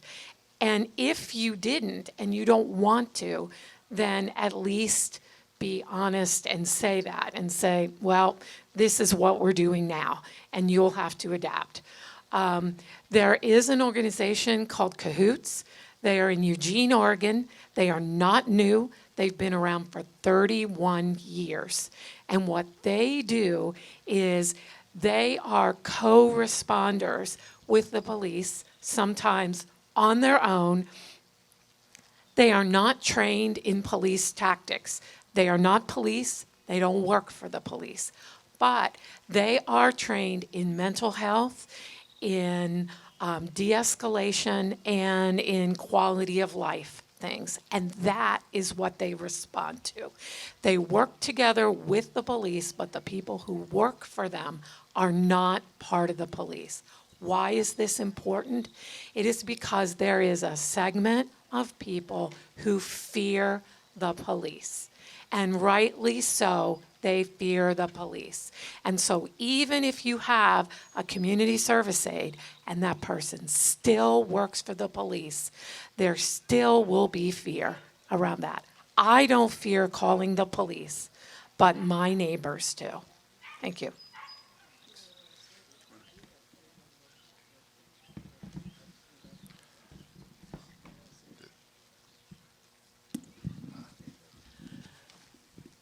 You wanted to address something?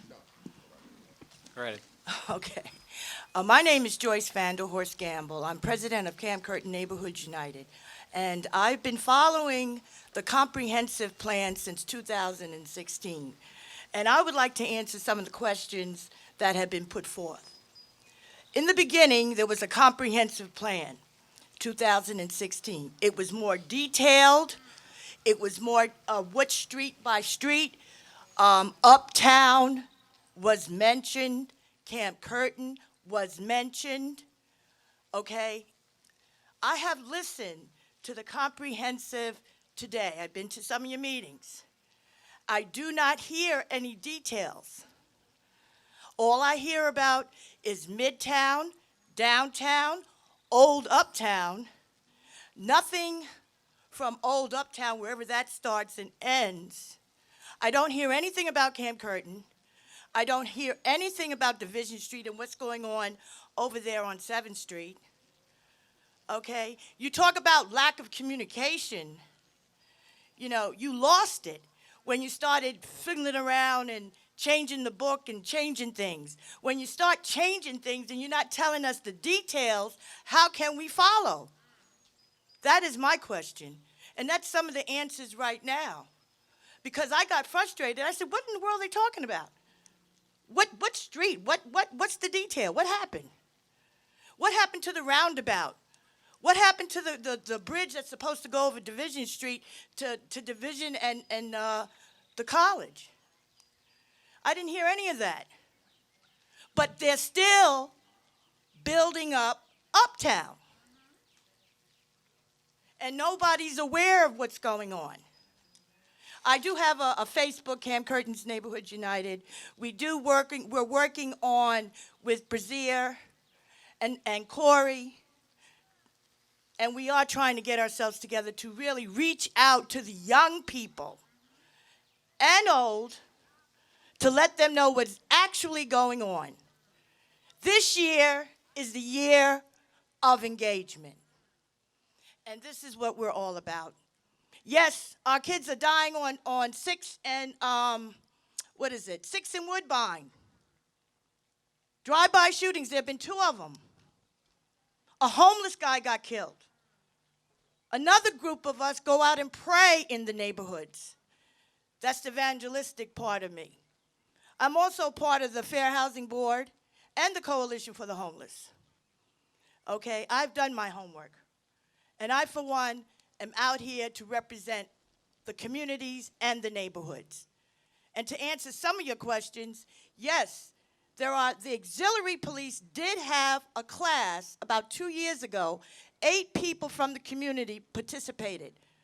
Claude Phipps was one of them. And they ride around and they educate the community on what they have to do to report a crime before it happens. And we just need more people to be aware of what their rights are and to step out and not be afraid. Because we don't want to move. We want a better, safer Harrisburg. It's time, Harrisburg, to stand up and take some of the responsibility and work together as one. Thank you for that. I just want to do a quick follow-up. Council just received the document this year. We have not altered it. We have not changed it. There was some back and forth some years ago between the administration and the Planning Commission. They reached an agreement, and then the Planning Commission voted on the plan and then presented it to Council. We're currently soliciting your input, so if we decide we want to make changes, we know what you want and what changes and alternations you want to the document. But I just want to be clear, we have not changed or altered the document in any way yet. We are hitting the 2-hour mark. I want to just do one last call. We didn't really get to touch on economic development. Just want to give everybody an opportunity to do that. I do want to let some of you interact with the staff afterwards to deal with some of your personal issues or some of your more substantive questions. So if we could just go towards economic development. If you just turn your page, I believe, it should just be here on 5. And then, yeah, do the final rounds of questions for this, and then we'll stick around to have some of your questions. Yeah. Yeah, and before folks come up, for Ms. Joyce, I'll just note that the bridge over Division Street was a plan or a proposal that we were going to submit to the federal government under the previous administration when they were going to have infrastructure funds available. Infrastructure Week with the former administration lasted for 4 years and nothing got done. So none of the funds were made available for any community to even bid on. So that was one of those things. So if there are other dollars available, it's something that we can explore, but that never came to fruition because none of the money was made available.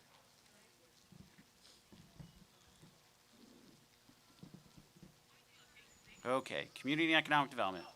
Yep, good, yep.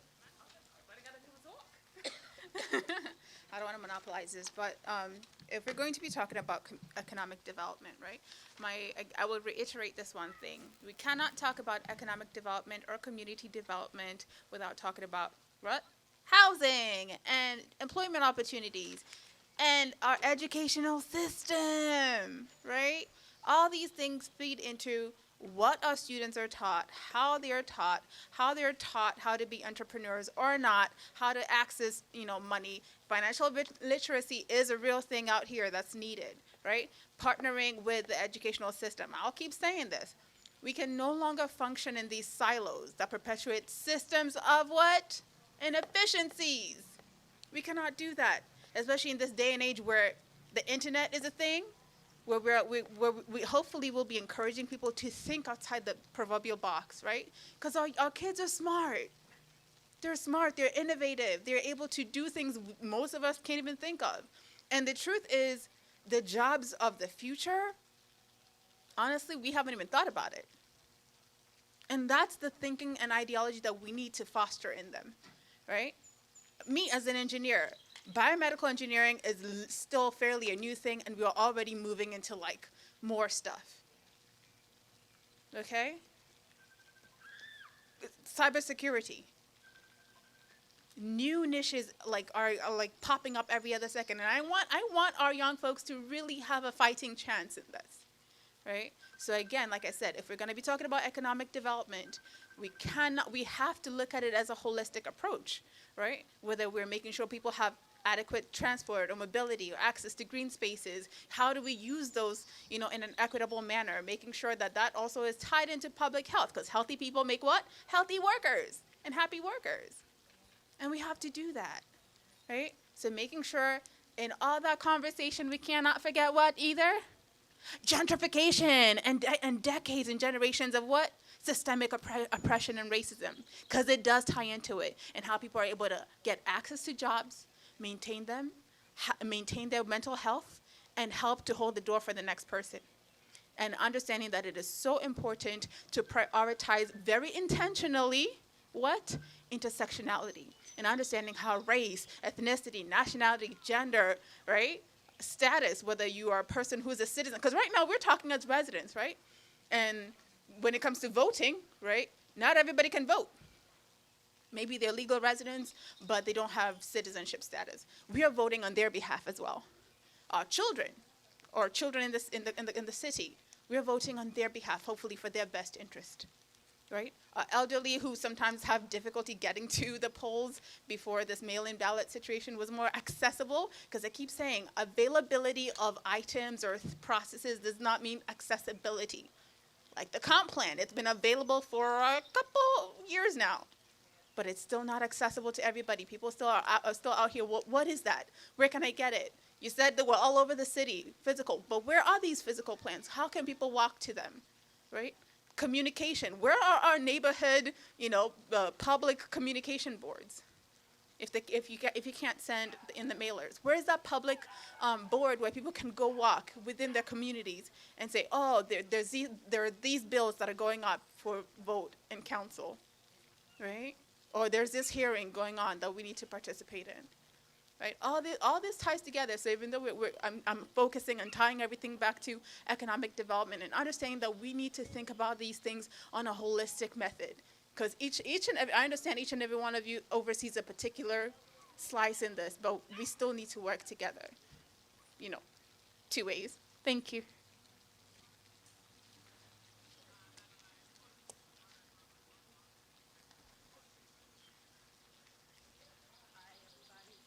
Won't take me long. As a business owner, my customer is very important to me. I work for my customers. I work for them.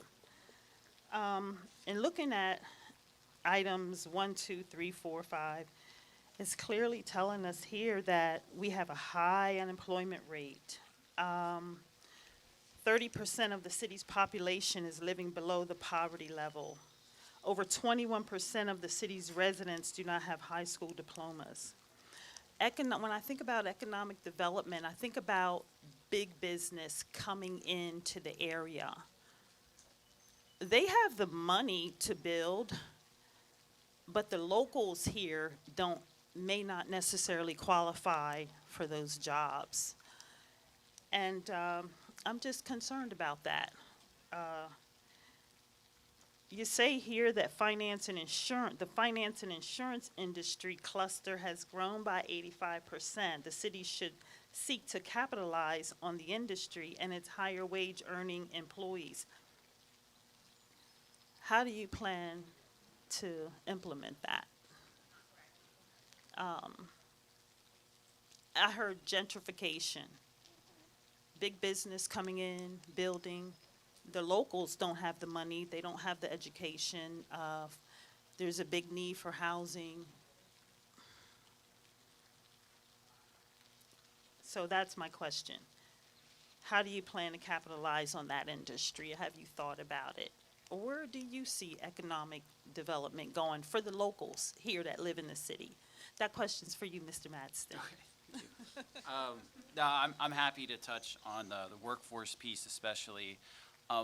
Currently what we're seeing is a generation that's experienced what's called a skills gap. Essentially what happened is vocational training, for a couple of different reasons. Part of it was culturally, it was just put upon youth that it was a college degree to get to the middle class. While we know that that's not necessarily true, you can work with your hands and earn a living wage. I happen to work for the Pennsylvania AFL-CIO. I work very closely with our building trades. They do very well, and they have great apprenticeship programs that just require a driver's ID and to be 18 years old. That is it, and to be able to pass an aptitude test. So what we're finding is that partially what we have to do is at a much earlier stage in our children's development, I'm saying at 11, 12 years old, we have to expose them to working with your hands, plumbing, carpentry.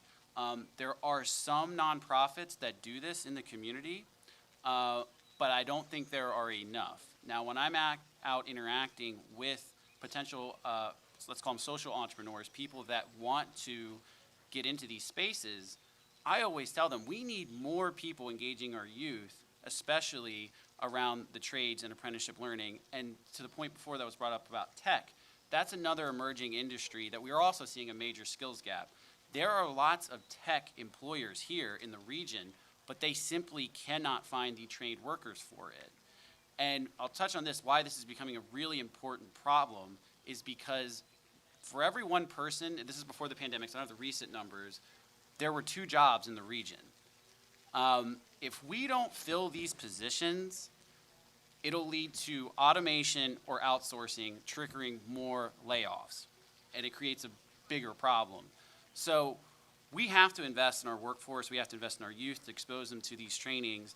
There's a lot of other work going around ex-offenders. HAC has their STEP program. If you're not familiar with the STEP program, essentially what it does is it trains ex-offenders in the building trades or other skills with where you have to use your hands. And they also partner with industries around here to find out where are the skills gaps, where do you need people, and they train them and put them into these positions. Another issue is barriers. For example, reliable transportation and childcare is becoming an increasing issue. Also is elder care. So there's a couple of multiple facets to this problem when it comes to workforce. Part of it is addressing some of these barriers. Part of it is exposing our youth so they know that the opportunities that there is an alternative besides college to get to the middle class. Sorry, that was a big tangent. I do a lot of workforce stuff, so that was a long way to say that I hear you. We are working on it. Wherever there are CDBG dollars, we get HUD grant dollars where we can fund workforce programs that especially engage with our youth. Always open to doing that if, there's a demand there. But yeah, that's it. I'll leave it at that. Is it currently tied into the education system? We do have Dauphin County VOTEC, where children can go to learn a skill or a trade. I think part of the we don't have enough youth engaging in those programs, and I don't know the direct source of it. If you want a career with learning a skill or a trade, it's available. There are pathways to folks. It's just, I think, a lot of our youth may not know that that's a viable alternative, or they may not be exposed to it to know that they can do that. So again, we need folks that are, if you're interested in doing a nonprofit or starting something like that, going into those spaces, and if there's any way City Council can help or assist those programs or getting them started, let us know. Again, that's what I think what people keep saying, how availability of resources does not equate accessibility. Just because they're out there, people are somehow by osmosis supposed to know that these things are out there. Like our youth who are trying to figure out what, we're asking them to make a decision for the rest of their lives, right? Well, at least no, that's how they feel. That's what they're thinking. So perhaps, and that's something, let's be more intentional in how we are preparing them, right, for life after high school, right? How do we more intentionally engage them K through 12 so that they're able to make those, reasonable decisions that are not maybe too far detrimental to them. Yeah, and one thing is a lot of this ties to the school district, but one thing we can do and help and support is after-school programs. And after-school programs do a lot. It helps address the child care piece for some workers that may have those barriers, but it also can introduce our youth to some of these programs where they can learn a skill or a trade at an early onset of their life. The other thing is, even if you don't want a career in it, you can save a lot of money if you know how to work with your hand and you can do your own plumbing. Every time, I'm not handy at all. So every time I have to have a plumber come over to do something at my house, I want to cry and wish I would have learned more how to use a hammer or a wrench or what have you. But anyway. Will there be more Oh, sorry. engagement with the school board or something? Because again, they need to, because these are conversations that are directly tied to what they do. So with respect to that, I will note that when the comprehensive plan was submitted from the Harrisburg Planning Commission, a copy was also submitted to the school district, and a copy was also submitted to Dauphin County Planning Commission. They all are and all have the ability to weigh in. I do not know if the Harrisburg School District, under its current leadership, has provided us with any comments. But again, we have provided them with the plan. It's up to the school district then to respond to their plan with what their thoughts are and concerns are with the plan. As Councilman Madsen noted, as a council, we have not made any revisions, edits to this document. The only member of council that participated in the process is Councilperson Green. Outside of that, we're still in that public engagement process. So the school district and the planning commission still have an opportunity to weigh in on this plan. To my knowledge, we have not received any input from the Harrisburg School District on the comprehensive plan. But as was noted, the school district does have a myriad of educational pathways, and connecting our students to those pathways is under the purview of the school district, but to the extent that we can help, we will gladly provide that assistance. Harrisburg, in the past, has been successful in bringing businesses to the city. Our problem is we haven't been able to keep them. For instance, I don't know if this is considered city, but I consider it city. We lost Carnes Food in Klein Plaza. We lost Macy's.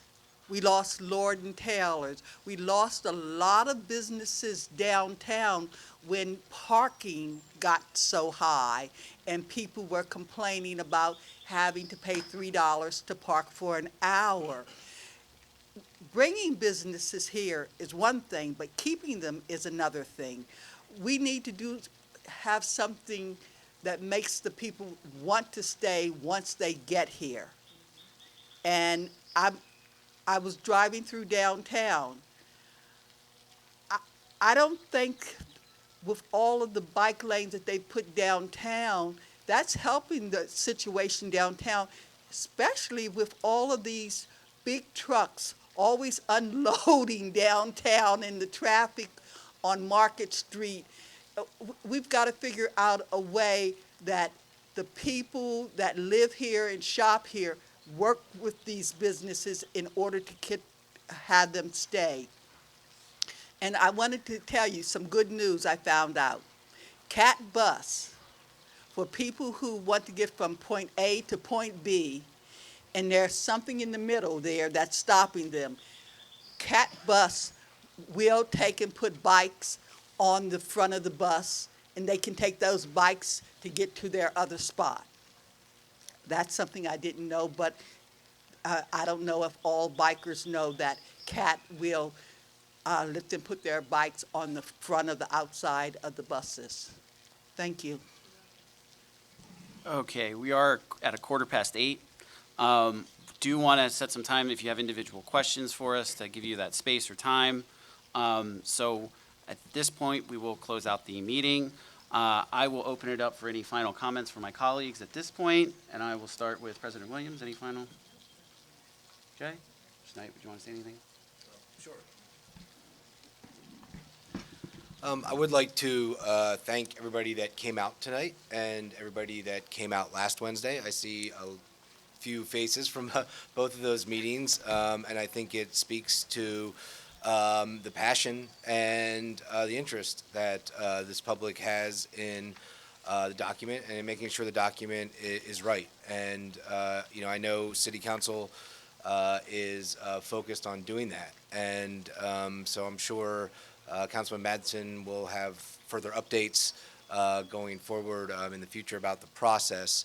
But everybody up here does appreciate everybody coming out. You're taking time out of your day to come here and talk to us. And so we appreciate that, and we look forward to continuing that conversation and helping to use that to make this document better.